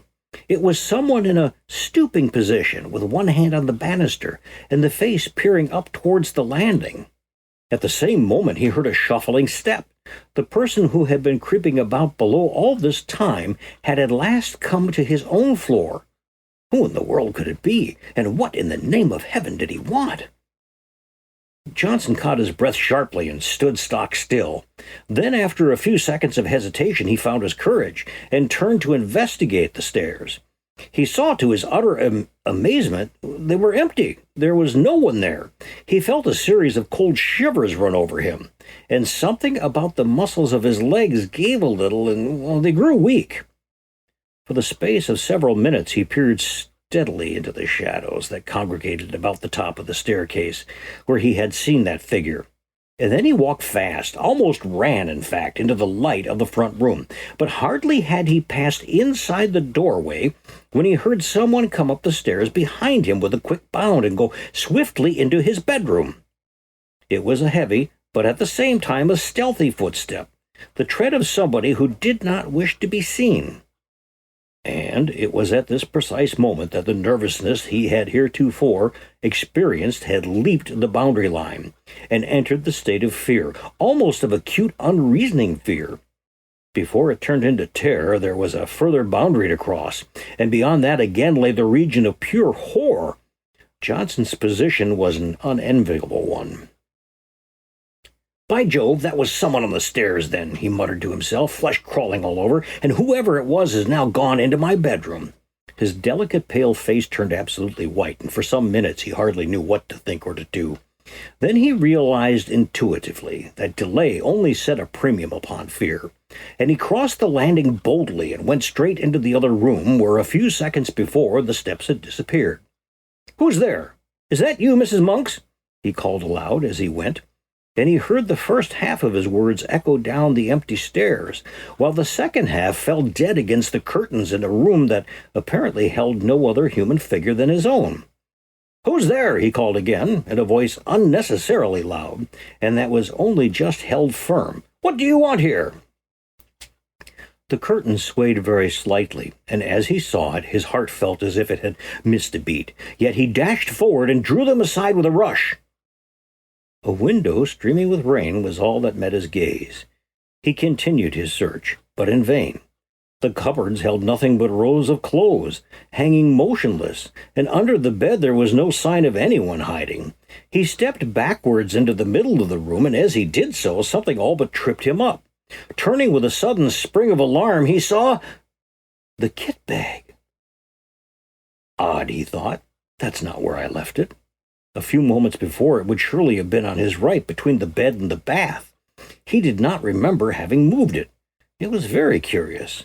What in the world was the matter with everything? Were all of his senses gone queer? A terrific gust of wind tore at the windows, dashing and sleet against it and the glass with the force of a small gunshot, and then fled away howling dismally over the waste of Bloomsbury's roofs. A sudden vision of the Channel next day rose in his mind, and he recalled him sharply to his realities. "There's one thing at any rate that's quite clear," he exclaimed aloud. Yet at the time he uttered them he knew perfectly well that his words were not true and that he did not believe them himself. He felt exactly as though someone was hiding close about him, watching all of his movements, trying to hinder his packing in some way. "And two of my senses," he kept adding, "keeping up this pretense, have played me the most absurd of tricks. The steps I heard and the figure I saw were both entirely imaginary." He went back to the front room. He poked the fire into a blaze, sat down before it to think. What impressed him more than anything else was the fact that the kit bag was no longer where he had left it. It had been dragged nearer to the door. What happened afterwards that night happened, of course, to a man already excited by fear, and was perceived by a man that had not the full and proper control, therefore, of his senses. Now, outwardly, Johnson remained calm, the master of himself to the end, and pretending to the very last that everything he witnessed had a natural explanation, and was merely the delusions of his tired nerves. But inwardly, in his very heart, he knew all along that someone had been hiding on the staircase downstairs in the empty suite when he came in, and that this person had watched him and taken his opportunity, and then stealthily made his way up to the bedroom. And then all he saw and heard afterwards, from the moving of the kit bag to, well, the other things this story has to tell, were caused directly by the presence of this invisible person. And it was here, just when he had desired to keep his mind and thoughts under control, that the vivid pictures received day after day upon the mental plates exposed in the courtroom of the Old Bailey came strongly to light and developed themselves in the dark room of his inner vision. Unpleasant, haunting memories have a way of coming to life again just when the mind least desires them, in the silent watches of the night, on sleepless pillows, during the lonely hours spent by sick and dying beds. And so now, the same way, Johnson saw nothing but the dreadful face of John Turk, the murderer, lowering at him from a very corner of his mental field of vision, the white skin, the evil eyes, and the fringe of black hair low over his forehead. All the pictures of those 10 days in court crowded back into his mind, unbidden and very vivid. "This is all rubbish and nerves," he exclaimed at length, springing with such sudden energy from his chair. "I shall finish my packing and go to bed. I'm overwrought, overtired. No doubt this is some rate I shall hear steps and things all night. No doubt." But his face was deadly white all the same. He snatched up his field glasses and walked across the bedroom, humming a music hall song as he went, a trifle too loud to be natural. And the instant he crossed the threshold, he stood within the room, and something turned cold about his heart, and he felt every hair on his head stand up.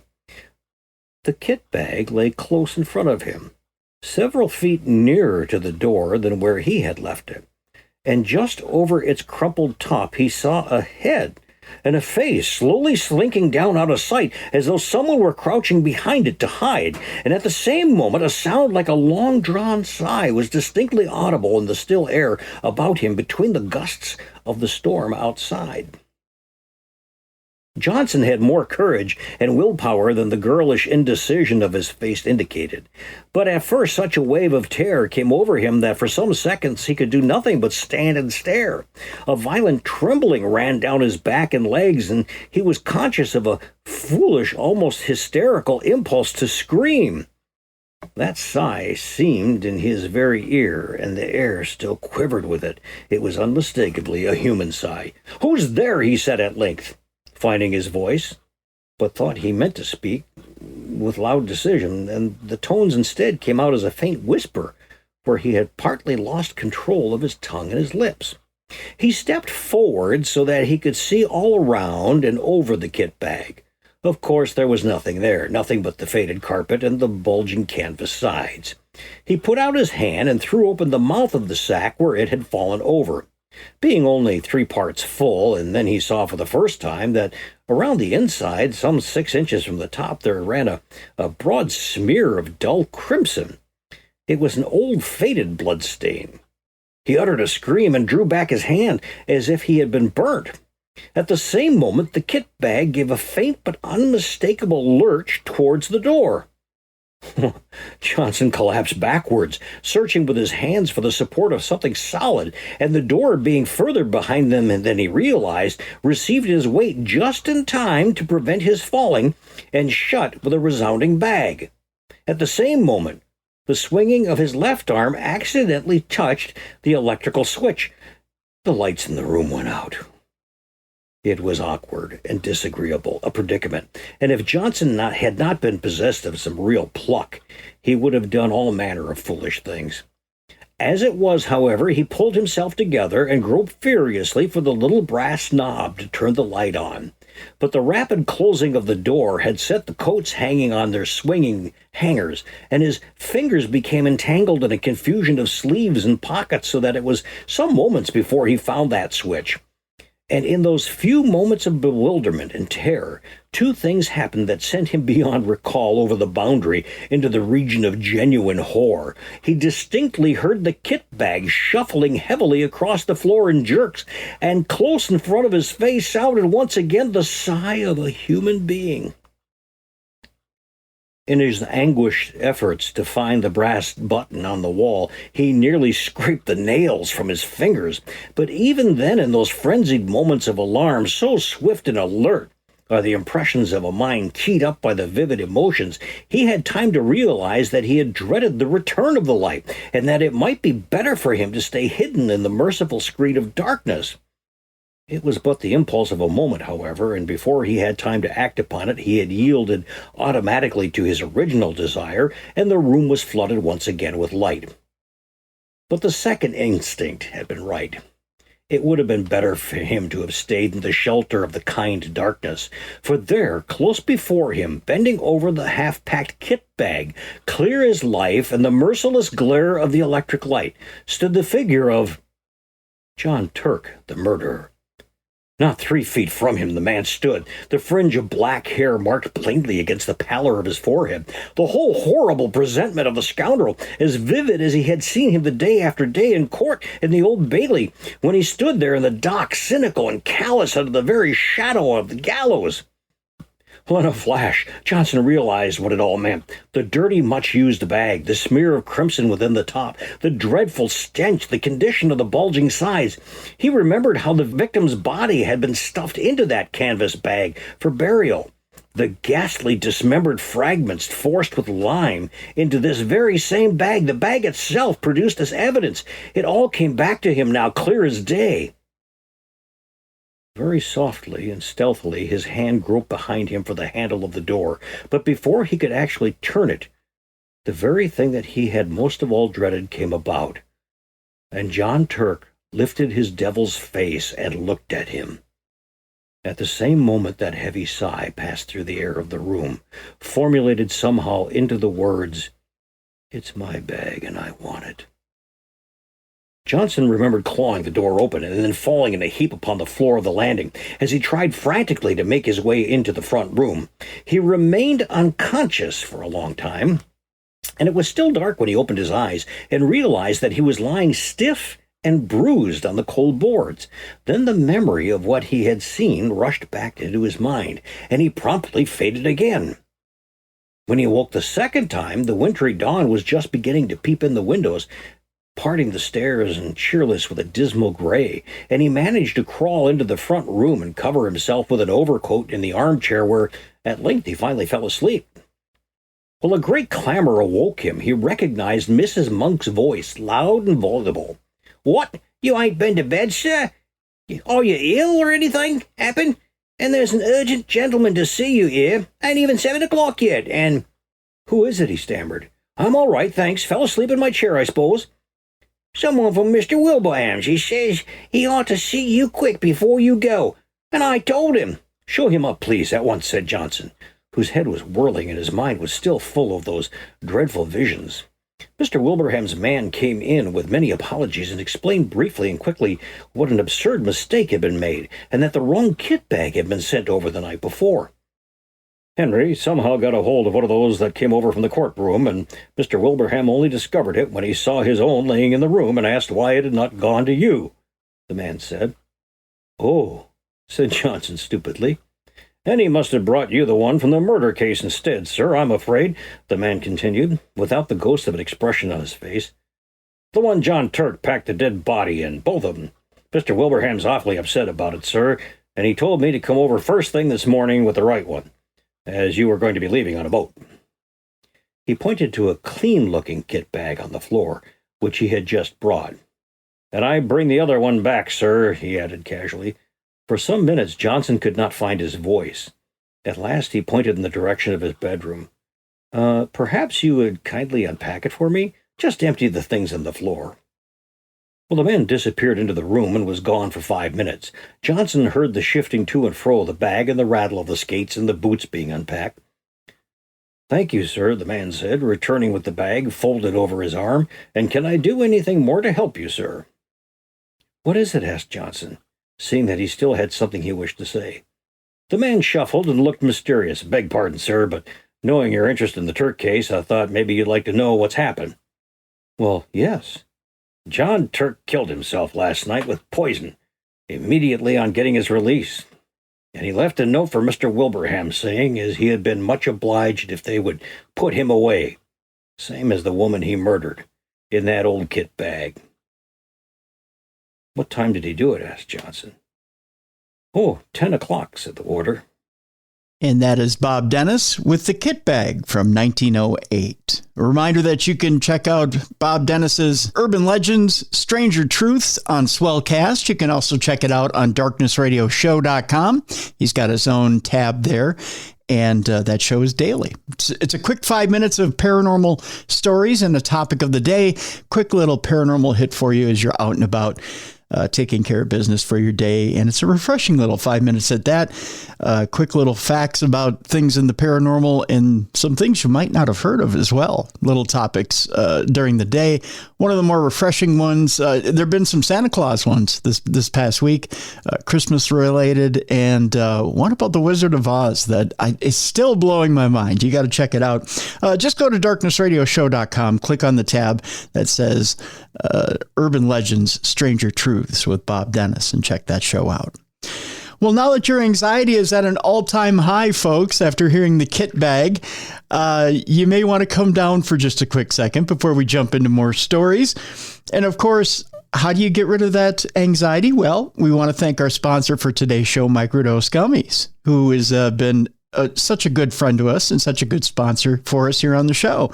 Just a reminder that, of course, if you want to check out more about Microdose Gummies, that gummy that combines CBD and THC in a tiny little microdose of medicine, of course, gives you the microdose of medicine without giving you the loginess. It's real simple. They're available nationwide because they use less than the maximum amount of 0.3% THC in each gummy. They're available nationwide. You learn more about microdosing THC by going to microdose.com. Use the show code DARKNESS to get free shipping and 30% off your first order. Microdose gummies will not only help you get rid of that anxiety, it also, like it has done with me, get rid of pain, extreme pain. It helps you get to sleep easier. It'll help you with your workout and your recovery. It'll help you with a creative boost. It'll just help you enjoy the moment. Check it out today. Go to a browser right now and learn more about microdosing.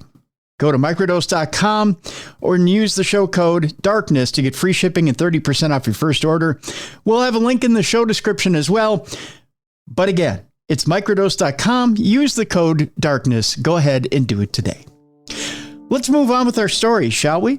And I've got a little surprise for you. We had one family member of Darkness Radio, Bob Dennis, weigh in and give you one story there with the kit bag.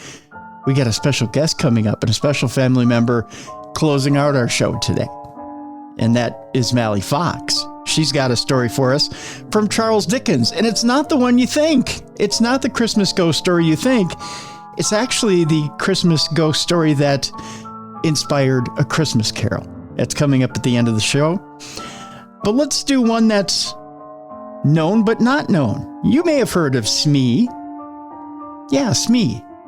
Smee is a ghost story by A.M. Burridge about a group of young people who play a game of hide and seek in a haunted house where a young girl died.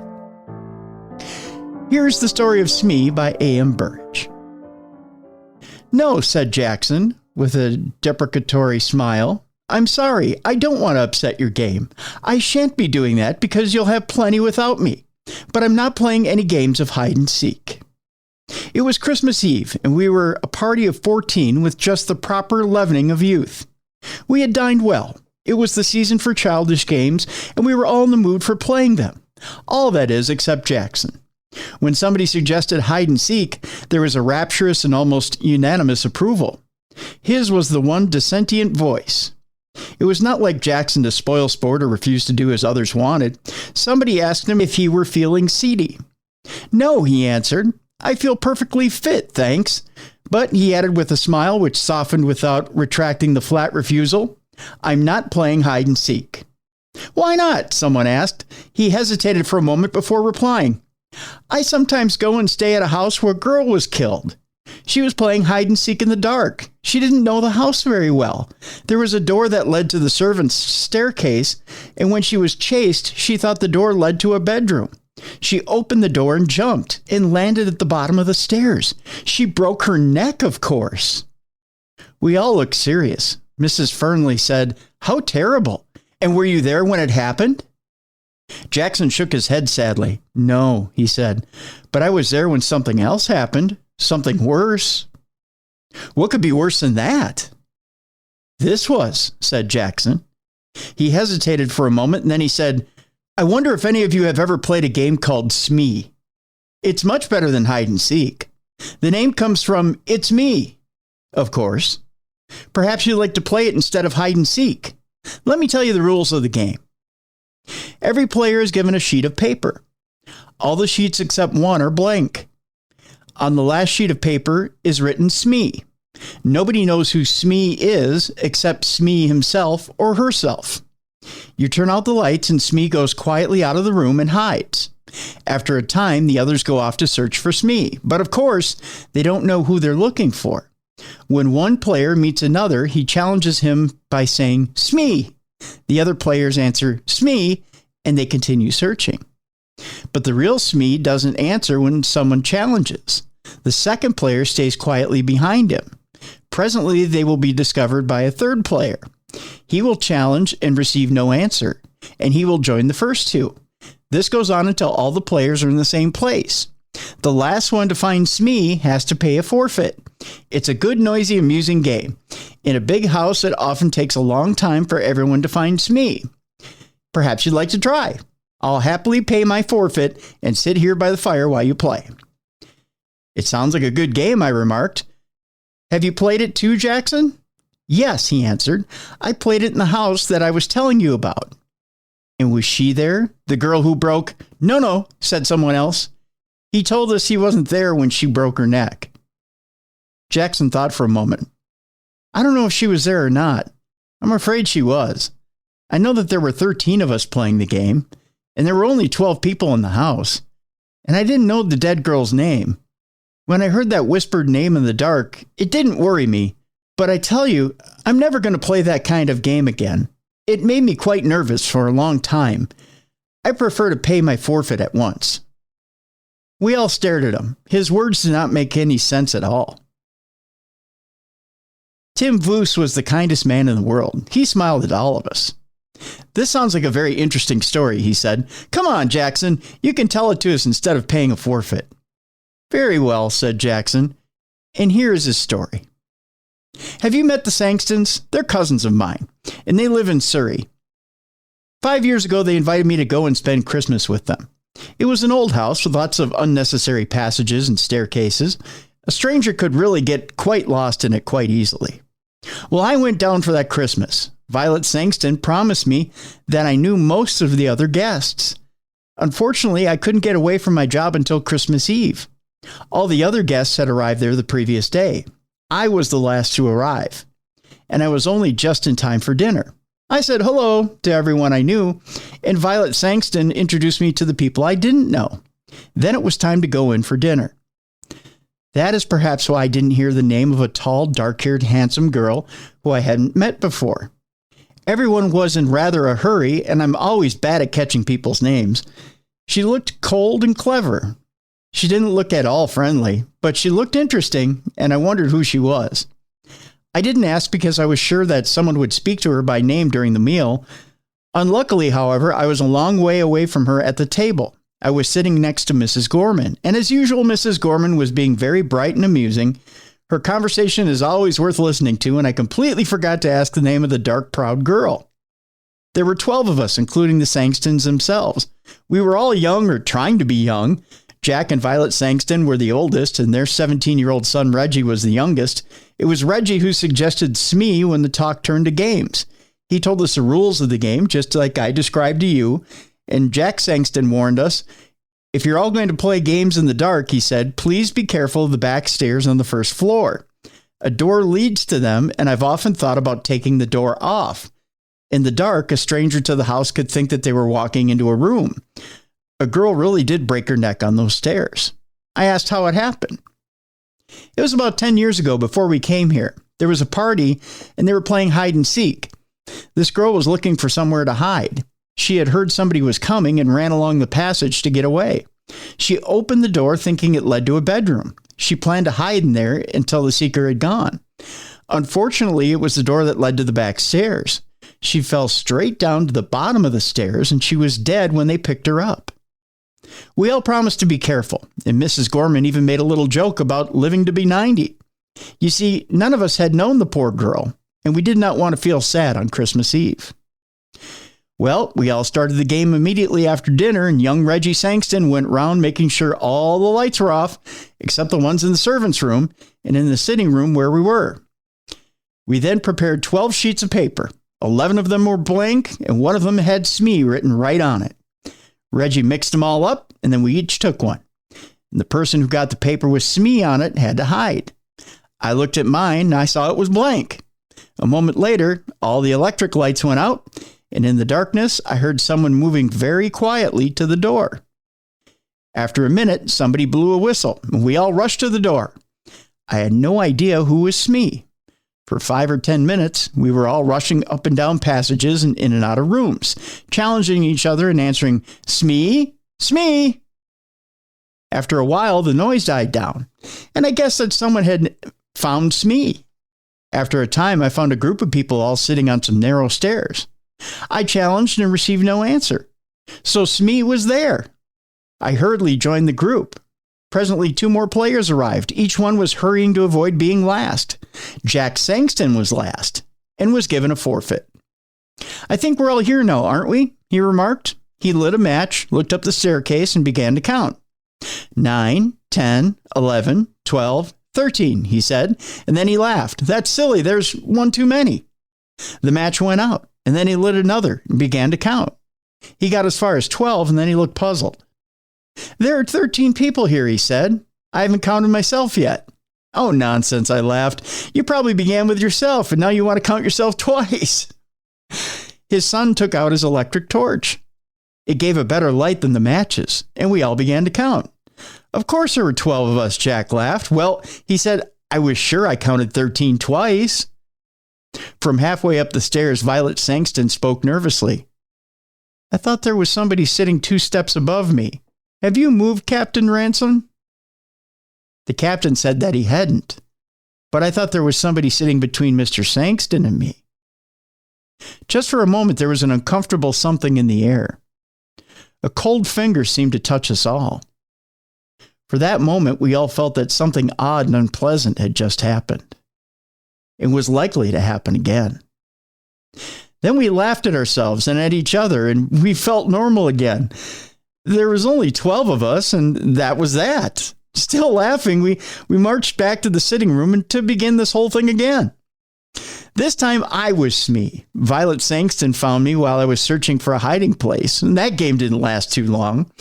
Soon there were 12 people and the game was over. Well, Violet felt cold and wanted her jacket. Her husband went up to the bedroom to fetch it. As soon as he'd gone, Reggie touched me on the arm. He was looking pale and sick. Quick, he whispered. I gotta talk to you. Something horrible's happened. We went into the breakfast room. What's the matter? I said. I don't know. You were Smee last time, weren't you? Well, of course. I didn't know who Smee was. Well, Mother and the others ran to the west side of the house and found you. I went east. There's a deep clothes cupboard in my bedroom. It looked like a good hiding place, and I thought perhaps Smee might be there. I opened the door in the dark, and I touched somebody's hand. Smee, I whispered. There was no answer. I thought I found Smee. Well, I don't understand it, but I suddenly had a strange cold feeling. I can't describe it, but I felt that something was wrong. So I turned on my electric torch, and there was nobody there. No, I'm pretty sure I touched a hand, but nobody could get out of the cupboard because I was standing in the doorway. What do you think? You imagined you touched a hand? I said. He gave a short laugh. I knew you'd say that, he said. Of course I imagined it. It's the only explanation, isn't it? Well, I agreed with him. I could see that he was still shaken. Together we returned to the sitting room for another game of Smee. The others were all ready, and they were waiting to start again. Perhaps it was my imagination, although I'm almost sure that it was not. But I had a feeling that nobody was really enjoying the game anymore. But everyone was too polite to mention it, so all the same, I had the feeling that something was pretty much going wrong here. All the fun had gone out of the game. Something deep inside me was trying to warn me. Take care, it whispered. Take care. There was something unnatural, unhealthy influence at work in the house. Why did I have this feeling? Because Jack Sangston had counted 13 people instead of 12? Because his son imagined he had touched someone's hand in an empty cupboard? I tried to laugh at myself, but I wasn't succeeding. Well, we started again. While we were all chasing the unknown Smee, we were all as noisy as ever, but it seemed to me that most of us were just acting. We were no longer enjoying the game. At first, I stayed with the others, but for several minutes, no Smee was found. I left the main group and started searching on the first floor at the west side of the house, and there, while I was feeling my way along, I bumped into a pair of human knees. I put out my hand and I touched a soft, heavy curtain. And then I knew where I was, and there were tall, deep windows with window seats at the end of the passage. The curtains reached to the ground, and somebody was sitting in a corner of one of the window seats behind a curtain. Aha, I thought, I've caught Smee. So I pulled the curtain to one side and I touched a woman's arm. It was a dark, moonless night outside, and I couldn't see the woman sitting in the corner of the window seat. Smee? I whispered. There was no answer. When Smee is challenged, he or she does not answer. So I sat down beside her to wait for the others. And then I whispered, "What's your name?" And out of the darkness beside me, the whisper came, "Brenda Ford." I didn't know that name, but I guessed at once who she was. I knew every girl in the house by name except for one, and that was the tall, pale, dark girl. So here she was sitting beside me on the window seat, shut in between a heavy curtain and a window. I was beginning to enjoy the game, and I wondered if she was enjoying it too. I whispered one or two rather ordinary questions to her and received no answer. Smee is a game of silence. It's a rule of the game that Smee and the person or persons who have found Smee have to keep quiet. So this, of course, makes it harder for the others to find them. But there's nobody else about. So I wondered, therefore, why she was insisting on being silent. I spoke again. I got no answer. I began to feel a little annoyed, so perhaps she's one of those cold, clever girls who have a poor opinion of all men. I thought, well, she doesn't like me. She's using the rules of the game as an excuse for not speaking to me. Well, if she doesn't like sitting here with me, I certainly don't want to sit here with her. I turned away from her, and I hope someone finds us soon. At least that's what I thought. As I sat there, I realized that I disliked sitting beside this girl very, very much indeed. This is very strange. This girl I had seen at dinner had seemed likable in a cold kind of way. I noticed her, and I wanted to know more about her, but now I felt really uncomfortable beside her. The feeling of something wrong, something unnatural, was growing. I remembered touching her arm, and I trembled with horror. I wanted to jump and run away. I prayed that someone else would come along and find us soon. Just then I heard light footsteps in the passage. Somebody on the other side of the curtain brushed against my knees. The curtain moved to one side and a woman's hand touched my shoulder. "Smee?" whispered a voice that I recognized at once. It was Mrs. Gorman. Of course, she received no answer. She came and sat down beside me, and at once I felt much better. "It's Tony Jackson, isn't it?" she whispered. "Yes," I whispered back. "You're not Smee, are you?" "No, she's on my other side." She reached out across me, and I heard her fingernails scratch a woman's silk dress. "Hello, Smee, how are you? Who are you?" "Oh, it's against the rules to talk. Never mind. Tony will break the rules. Do you know Tony? Do you know Tony? This game is beginning to annoy me a little. I hope they aren't going to play it all evening. I like to play a nice quiet game, all together beside a warm fire." "Me too," I agreed. "Can't you suggest something to them? There's something rather unhealthy about this particular game. I'm sure I'm being very silly, but I can't get rid of the idea that we've got an extra player. Somebody who ought to not be here at all." That was exactly how I felt, but I didn't say so. However, I felt very much better that Mrs. Gorman's arrival had chased away my fears. We sat talking. "I wonder when the others will find us," said Mrs. Gorman. After a time, we heard the sound of feet and young Reggie's voice shouting, "Hello, hello, is anybody there?" "Yes," I answered. "Is Mrs. Gorman with you?" "Yes." "What happened to you? You both got forfeits. We've been all waiting for you for hours." "But you haven't found Smee yet?" I complained. "You haven't? You mean I was Smee this time?" "But Smee is here with us," I cried. "Yes," agreed Mrs. Gorman. The curtain was pulled back and we sat looking into the eyes of Reggie's electric torch. I looked at Mrs. Gorman and then to my other side. Between me and the wall was an empty space on the window seat. I stood up at once, and then I sat down again. I was feeling very sick and the world seemed to be going round and round. There was somebody there, I insisted, because I touched her. So did I, said Mrs. Gorman in a trembling voice. And I don't think anyone could leave this window seat without us knowing. Reggie gave a shaky little laugh. I remembered his unpleasant experience earlier that evening. Someone's been playing jokes, he said. Are you coming down? We were not very popular when we came down to the sitting room. I found the two of them sitting behind a curtain on a window seat, said Reggie. I went up to the tall, dark girl. So you pretended to be Smee and then went away, I accused her. She shook her head. Afterwards, we all played cards in the sitting room, and I was very glad. Sometime later, Jack Sangston wanted to talk to me. I could see that he was rather cross with me, and soon he told me the reason. Tony, he said, I suppose you're in love with Mrs. Gorman. That's your business, but please don't make love to her in my house during a game. You kept everyone waiting. It was very rude of you, and I'm ashamed of you. But we were not alone, I protested. There was somebody else there, somebody who was pretending to be Smee. I believe it was a tall, dark girl, Miss Ford. She whispered her name to me. Of course, she refused to admit it afterwards. Jack Sangston stared at me. Miss who? He breathed. Brenda Ford, she said. Jack put a hand on my shoulder. Look here, Tony, he said. I don't mind a joke, but enough is enough. We don't want to worry the ladies. Brenda Ford is the name of the girl who broke her neck on the stairs. She was playing hide and seek here 10 years ago.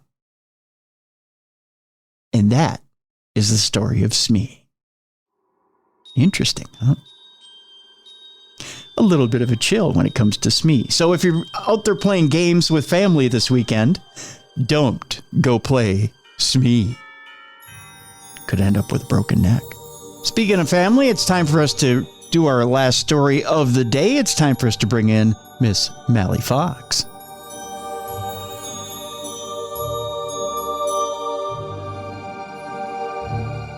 One of the great things about Christmas and the Christmas season is you're able to not only just celebrate with family, but sometimes you celebrate with friends that are not just friends, but friends that are exactly like family. Sometimes you wish you could just bring them on into the bloodline and have them for your own as family. And one of those people I have with me right now, exactly like family, that's Miss Mallie Fox. Hi, Mallie.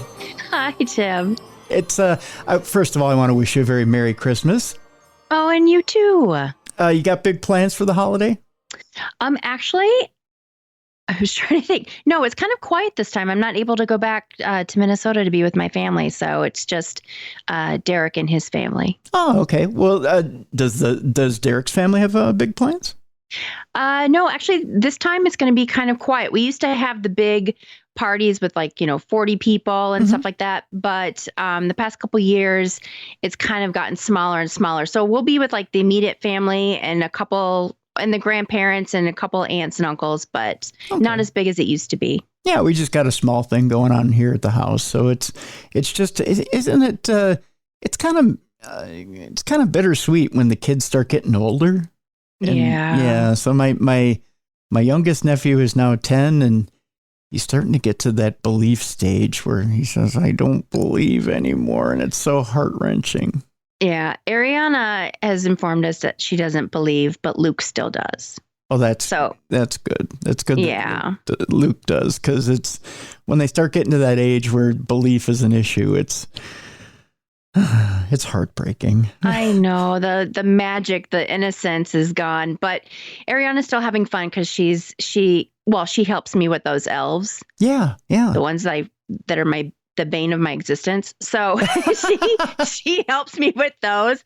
But I think that this is going to be the last year that he believes in that as well, because he's not so gung-ho about them as he used to be. Every second it was did they move? Did they move? And this time he just kind of looks around and he's like, oh, and then he's kind of over it. So I think this is the last year. You've been pretty creative with those elves over the years. Oh my goodness. Have you done anything special this year with those elves?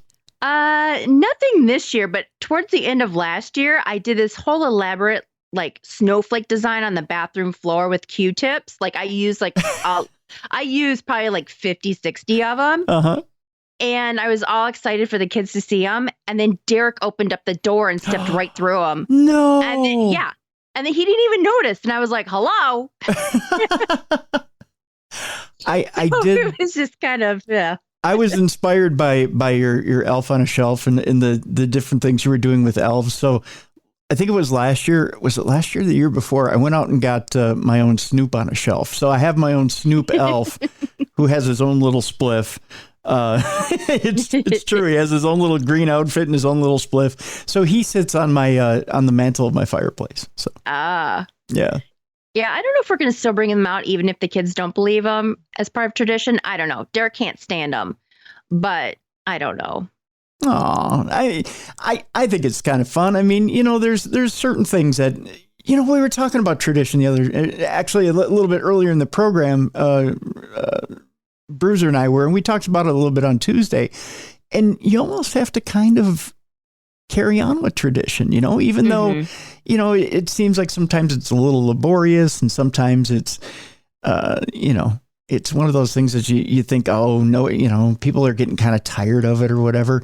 It's that carrying on that tradition, even when the kids don't quite believe in it, that will set them up for someday when they have their kids, they're going to want to pull it out and, and do it too. So I think sometimes you got to kind of trudge through it just to keep it alive, Oh yeah. And I still watch those movies, like the animated movies from the 60s and 70s, where it's probably not so politically correct, but it's a part of my childhood. So it's like I have to watch it or it's not Christmas.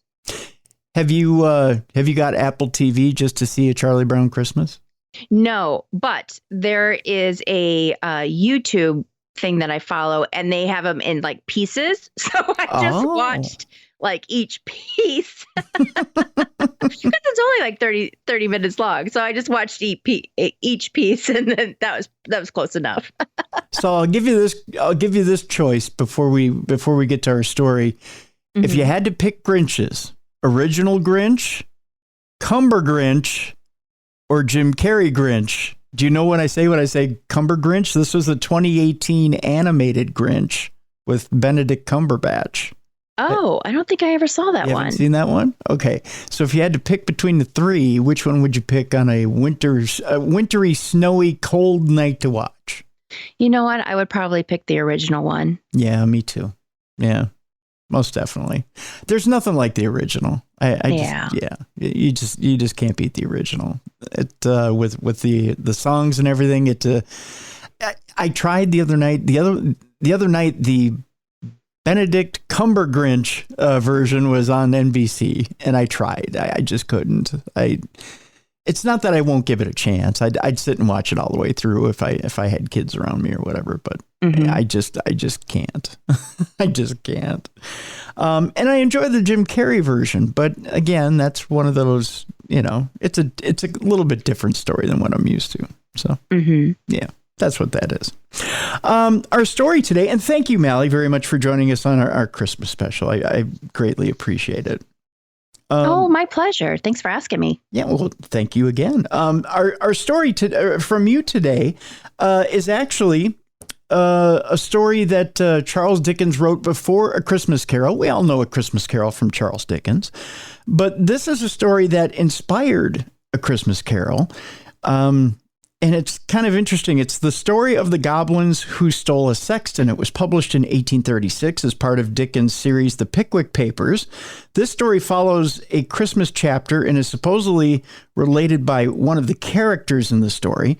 In this story, a gravedigger, of all things, determined not to make merry at Christmas, is kidnapped by goblins and convinced to change his ways. So with that, Mallie, I'll turn it over to you, and you can convey the story of the goblins who stole a sexton. In an old abbey town down in this part of the country, a long, long while ago, so long that the story must be a true one, because our great-grandfathers implicitly believed it, there officiated as sexton and gravedigger in the churchyard, one Gabriel Grubb. It by no means follows that because a man is a sexton and constantly surrounded by the emblems of mortality, therefore he should be a morose and melancholy man. Your undertakers are the merriest fellows in the world, and I once had the honor of being on intimate terms with a mute, who in private life and off duty was as comical and jocose a little fellow as ever, chirped out a devil-may-care song without a hitch in his memory, or drained off a good stiff glass without stopping for breath. But notwithstanding these precedents to the contrary, Gabriel Grubb was an ill-conditioned, cross-grained, surly fellow, a morose and lonely man who consorted with nobody but himself and an old wicker bottle which fitted into his large, deep waistcoat pocket, and who eyed each merry face as it passed him by with such a deep scowl of malice and ill humor as it was difficult to meet without feeling something the worse for. A little before twilight, one Christmas Eve, Gabriel shouldered his spade, lighted his lantern, and betook himself towards the old churchyard, for he had got a grave to finish by next morning, and feeling very low, he thought it might raise his spirits, perhaps, if he went on with his work at once. As he went his way up the ancient street, he saw the cheerful light of the blazing fires gleam through the old casements, and heard the loud laughter and the cheerful shouts of those who were assembled around them. He marked the bustling preparations for next day's cheer, and smelled the numerous savory odors consequent thereupon, as they steamed up from the kitchen windows in clouds. All this was gall and wormwood to the heart of Gabriel Grubb, and when groups of children bounded out of the houses, tripped across the road, and were met before they could knock at the opposite door by half a dozen curly-headed little rascals who crowded round them as they flocked upstairs to spend the evening in their Christmas games, Gabriel smiled grimly and clutched the handle of his spade with a firmer grasp as he thought of measles, scarlet fever, thrush, whooping cough, and a good many other sources of consolation besides. In this happy frame of mind, Gabriel strode along, returning a short, sullen growl to the good-humored greetings of such of his neighbors as now and then passed him, until he turned into the dark lane which led to the churchyard. Now Gabriel had been looking forward to reaching the dark lane, because it was, generally speaking, a nice, gloomy, mournful place into which the townspeople did not much care go, except in broad daylight and when the sun was shining. Consequently, he was not a little indignant to hear a young urchin roaring out some jolly song about a Merry Christmas in this very sanctuary which had been called Coffin Lane ever since the days of the old abbey and the time of the shaven head monks. As Gabriel walked on and the voice drew nearer, he found it proceeded from a small boy who was hurrying along to join one of the little parties in the old street, and who, partly to keep himself company and partly to prepare himself for the occasion, was shouting out the song at the highest pitch of his lungs. So Gabriel waited until the boy came up, and then dodged him in a corner and rapped him over the head with his lantern 5 or 6 times, just to teach him to modulate his voice. And as the boy hurried away with his hand to his head, singing quite a different sort of tune, Gabriel Grubb chuckled very heartily to himself and entered the churchyard, locking the gate behind him. He took off his coat, set down his lantern, and getting into the unfinished grave, worked at it for an hour or so with right good will.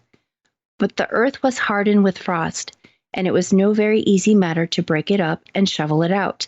And although there was a moon, it was a very young one, and shed little light upon the grave, which was in the shadow of the church. At any other time, these obstacles would have made Gabriel Grubb very moody and miserable, but he was so well pleased with having stopped the small boy singing that he took little heed of the scanty progress he had made, and looked down into the grave when he had finished work for the night with grim satisfaction, murmuring as he gathered up his things, "Brave lodgings for one, brave lodgings for one, a few feet of cold earth when life is done. A stone at the head, a stone at the feet, a rich, juicy meal for the worms to eat." Rank grass overhead and damp clay around, brave lodgings for one, these in holy ground.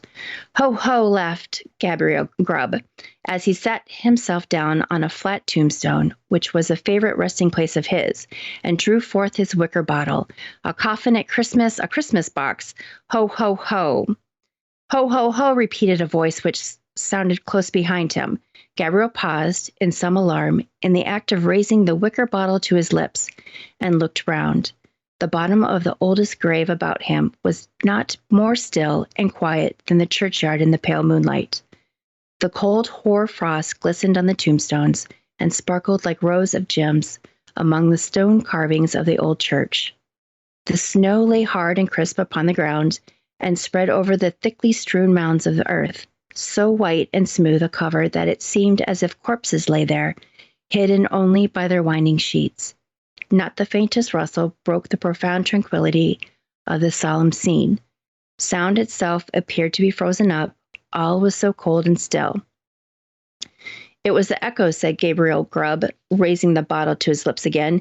It was not, said a deep voice. Gabriel started up and stood rooted to the spot with astonishment and terror, for his eyes rested on a form that made his blood run cold. Seated on an upright tombstone close to him was a strange, unearthly figure, who Gabriel felt at once was no being of this world. His long, fantastic legs, which might have reached the ground, were cocked up and crossed after a quaint, fantastic fashion. His sinewy arms were bare, and his hands rested on his knees. On his short, round body he wore a close covering ornamented with small slashes.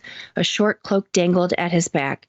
The collar was cut into curious peaks, which served the goblin in lieu of ruff or neckerchief, and his shoes curled up his toes into long points. On his head he wore a broad-brimmed sugarloaf hat, garnished with a single feather. The hat was covered with the white frost, and the goblin looked as if he had sat on the same tombstone very comfortably for 200 or 300 years. He was sitting perfectly still, his tongue was put out, as if in derision, and he was grinning at Gabriel Grubb with such a grin as only a goblin could call up. It was not the echoes, said the goblin. Gabriel Grubb was paralyzed and could make no reply. What do you do here on Christmas Eve? Said the goblin sternly. I came to dig a grave, sir, stammered Gabriel Grubb. What man wanders among graves and churchyards on such a night as this? Cried the goblin. Gabriel Grubb, screamed a wild chorus of voices that seemed to fill the churchyard. Gabriel looked fearfully around. Nothing was to be seen. What have you got in the bottle? Said the goblin. Holland, sir, replied the sexton, trembling more than ever, for he had bought it of the smugglers, and he thought that perhaps his questioner might be the excise department of the goblins. Who drinks Hollands alone and in a churchyard on such a night as this? Said the goblin. Gabriel Grubb, exclaimed the wild voices again. The goblin leered maliciously at the terrified sexton, and then raising his voice exclaimed, And who then is our fair and lawful prize? To this inquiry the invisible chorus replied, in a strain that sounded like the voices of many choristers singing to the mighty swell of the old church organ, a strain that seemed borne to the sexton's ears upon a wild wind, and to die away as it passed onward. But the burden of the reply was still the same, Gabriel Grubb. The goblin grinned a broader grin than before, as he said, Well, Gabriel, what do you say to this? The sexton gasped for breath. What do you think of this, Gabriel? Said the goblin, kicking up his feet in the air on either side of the tombstone and looking at the turned-up points with as much complacency as he had been contemplating the most fashionable pair of Wellingtons in all Bond Street.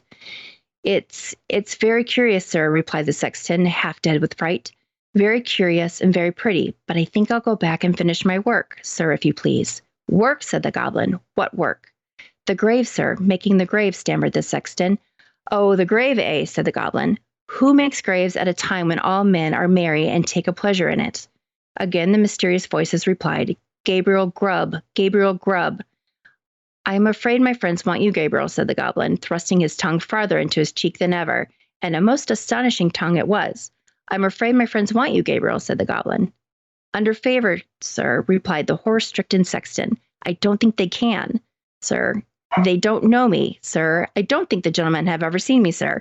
Oh, yes, they have, replied the goblin. We know the man with the sulky face and grim scowl that came down the street tonight, throwing his evil looks at the children and grasping his bearing spade the tighter. We know the man who struck the boy in the envious malice of his heart, because the boy could be merry and he could not. We know him, we know him.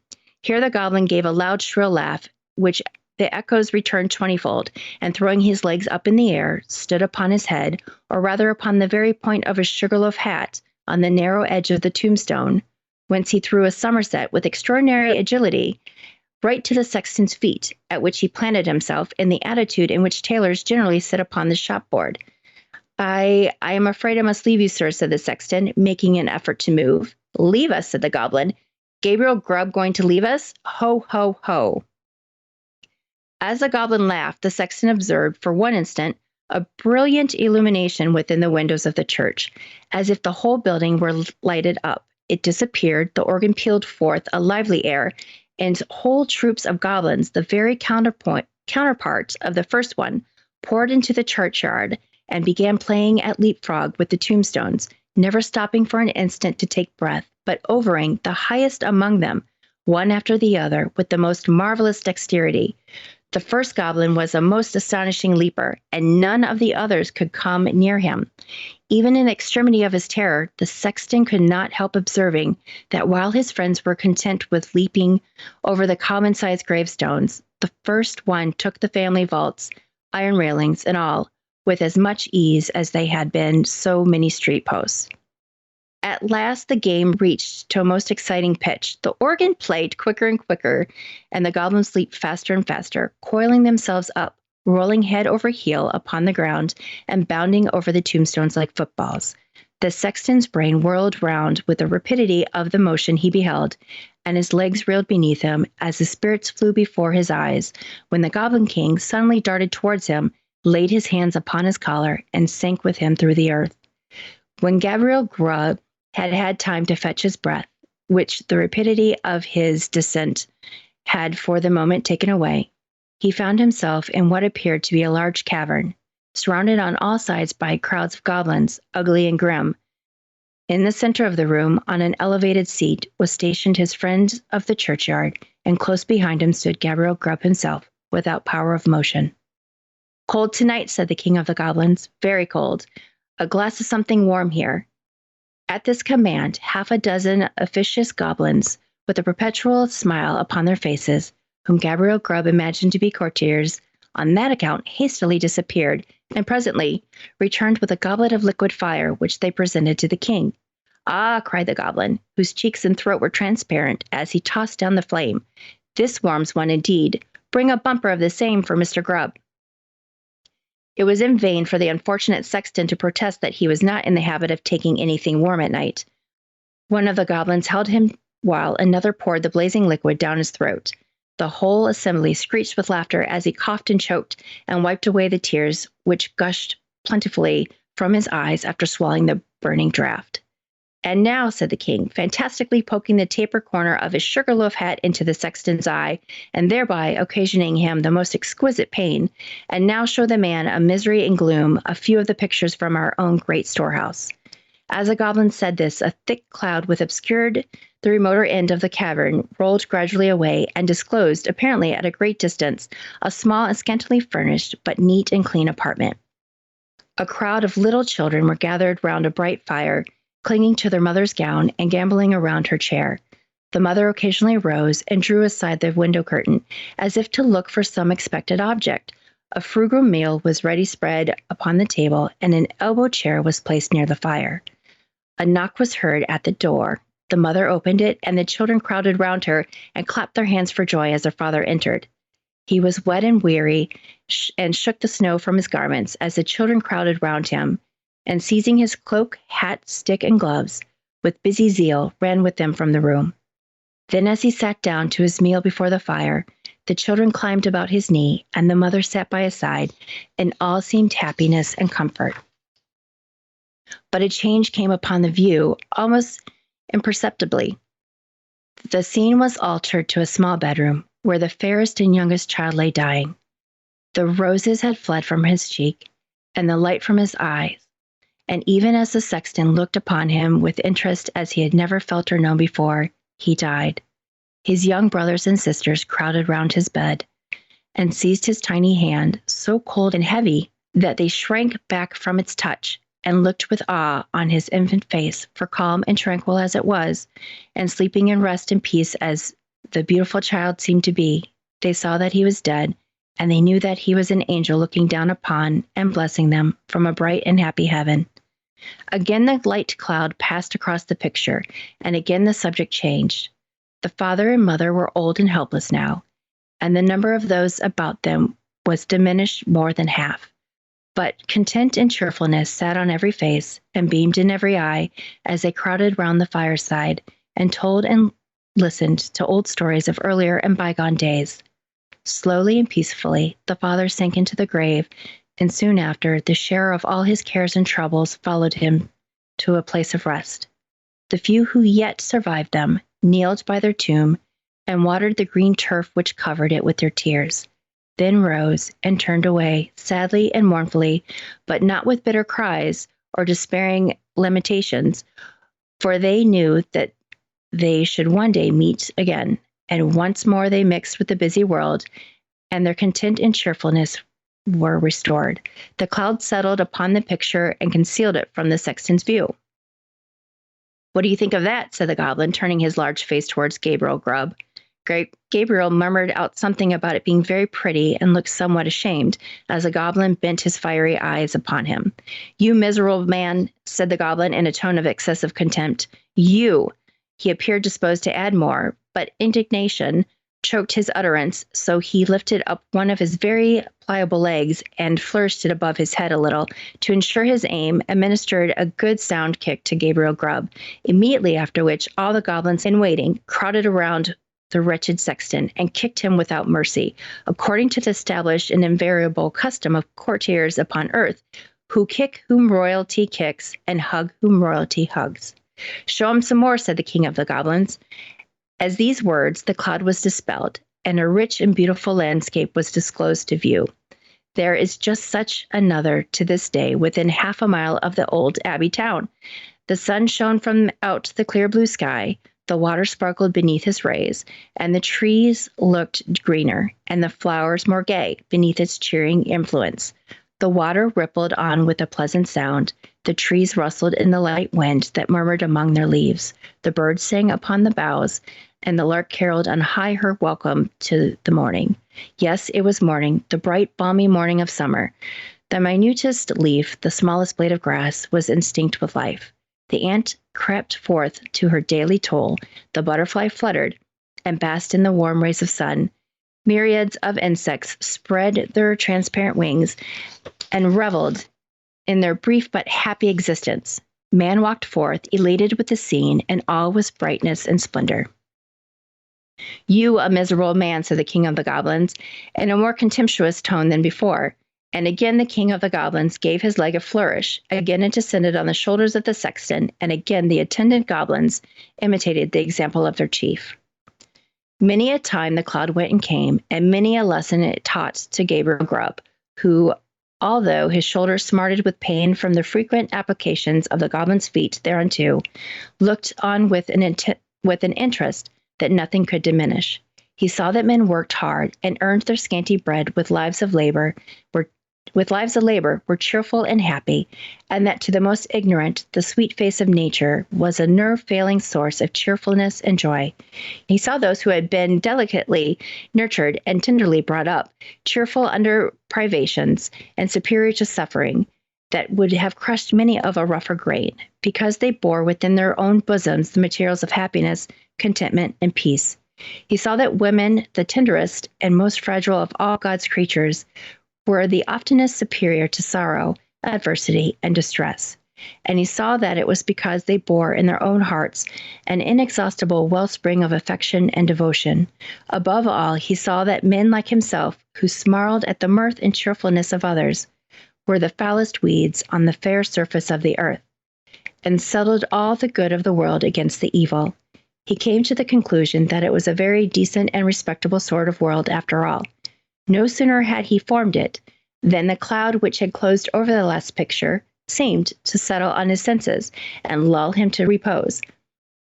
One by one, the goblins faded from his sight, and as the last one disappeared, he sank to sleep. The day had broken when Gabriel Grubb awoke and found himself lying at full length on a flat gravestone in the churchyard, with the wicker bottle lying empty by his side, and his coat, spade, and lantern, all well whitened by the last night's frost, scattered on the ground. The stone on which he had first seen the goblin seated stood bolt upright before him, and the grave at which he had worked the night before was not far off. At first, he began to doubt the reality of his adventures, but the acute pain in his shoulders when he attempted to rise assured him that the kicking of the goblins was certainly not ideal.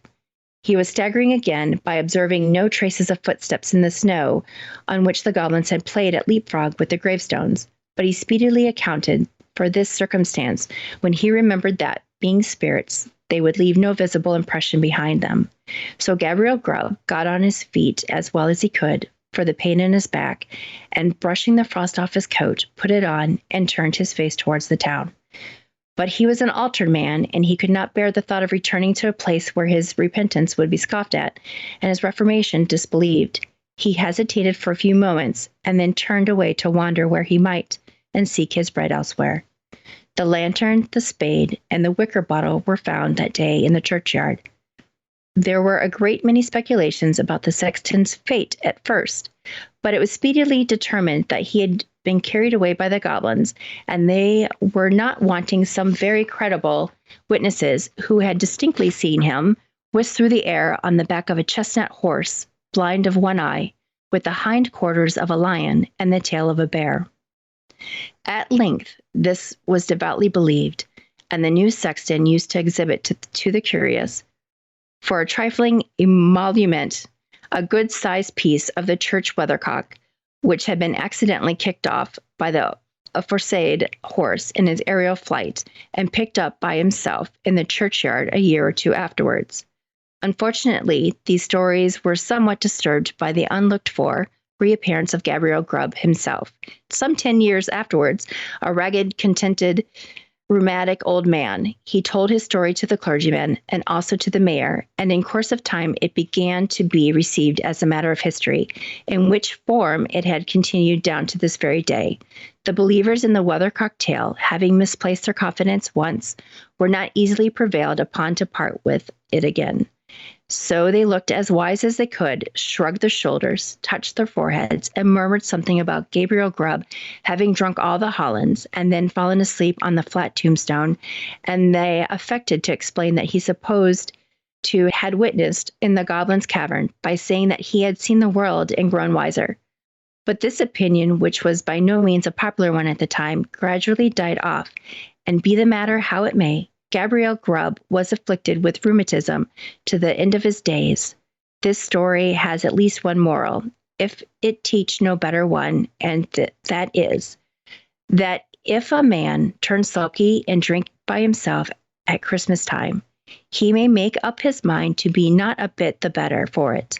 Let the spirits be never be so good, or let them be even as many degrees beyond proof, as those which Gabriel Grubb saw in the Goblin's Cavern. There you go. Now, what's interesting, Mallie, about this story is you can see the underlying tones that were taken from it and eventually put into A Christmas Carol. I mean, yes, being visited, goblins, ghosts, Gabriel Grubb being shown basically a future that it involves or no longer involves him. Mm-hmm. Along with Ebenezer Scrooge being shown, past, present, future. And then kind of Gabriel Grubb being given his end of days, but not as happy as, say, Scrooge, who gets his happy ending, where things are changed a little bit at the end there. An interesting story at that, where Dickens kind of has his change of heart at the end and wants to give a better ending. All the same, and we get with this story, not quite the happy ending we were looking for. More of a warning, or more of a more of a cautionary tale as to the evils of drink or spirits on such a holy day, so to speak. Whereas A Christmas Carol is one of redemption. Wouldn't you say? Yeah. Oh, no, I totally agree. And then also with the family, you know, how even though it sounds like they didn't have a lot of means, that they were still happy. And then they have, you know, the child that passes away, which is kind of like Tiny Tim? Like Tiny Tim. Yeah. Yeah. Yeah. Yeah. So a lot of things eventually borrowed and brought forward to create a much stronger tale by Charles Dickens. So it's kind of interesting to see that where you can even borrow from yourself and bring it forward and make a much stronger story, which eventually becomes a classic. That story, the story of the goblins who stole a sexton. And again, that was published in 1836 as part of Dickens' series, The Pickwick Papers. Mallie, thank you so much for joining us on our Christmas special here on Darkness Radio. Oh, it was my pleasure. Thank you. Thank you. Folks, that'll do it for tonight. We want to thank you so much for joining us here on the show, and we want to wish you a very Merry Christmas and a very happy holiday. Join us again next week for what is going to be eventually our New Year's show, or our New Year series of New Year's shows. We'll have some psychic predictions next week as well. Want to remind you during this holiday season that you have some people at home that are going to be alone this holiday season. And you may have some people that don't have a home that are going to be alone this holiday season. Do your friends here at Darkness Radio a favor. If you know of somebody who's sitting alone this holiday season at home and needs a friend, needs someone just to remember them or remind them that they're special. And we all need that from time to time. Reach out to them. Maybe it's a phone call. Maybe it's an email. Maybe it's just stopping by the house with a plate of food. Do so, because we all need to be reminded that we are special during this holiday season, even if we don't celebrate the season. We all are aware of the fact that this is a special time of year, and we all like to feel special. So please take a little time out if you have some time this coming weekend to make somebody feel special this weekend, because we all do need that feeling this weekend. Speaking of making somebody feel special, if you do have that extra time this weekend, instead of popping by the local cinema and Cinemaplex to catch a movie, maybe pop by a homeless shelter and help out, because there's plenty of people who need food this weekend. Maybe pop by a soup kitchen and volunteer to serve food. Bring the entire family. Everybody needs help somewhere this weekend, helping others. Go out and serve the community, serve humanity, and teach a lesson to the kids in the family that they can also serve humanity on this blessed holiday. There's a way to give back to your community and give back in more ways than just giving to your family on this holiday as well. We ask that you do that as well. Start a new tradition. You know, you've got the traditions of giving gifts. You've got the traditions of, different family traditions. It's time to start a new family tradition. Give back to your community on this day. And it's real simple. If you don't know how, just go to Google and put in, where can I volunteer on Christmas? And you'll find plenty of things in your area. It'll organize it by your zip code. And you can find a organization where you can put in even just a couple of hours on Christmas helping out somebody in your area. That'll do it for today. I want to thank Bob Dennis, Mallie Fox, and Beer City Bruiser for joining us, our family here on Darkness Radio, and taking some time out of their Christmas to entertain you. We'll see you next week, folks, for a brand new slate of New Year's shows. And we want to let you know that we love you, and we want you to have a very Merry Christmas and a very Happy New Year. And whatever holiday you're celebrating, have a very happy holidays as well. Take care of yourself and each other. We'll see you next week right here on the best in paranormal podcasting. This is Darkness Radio.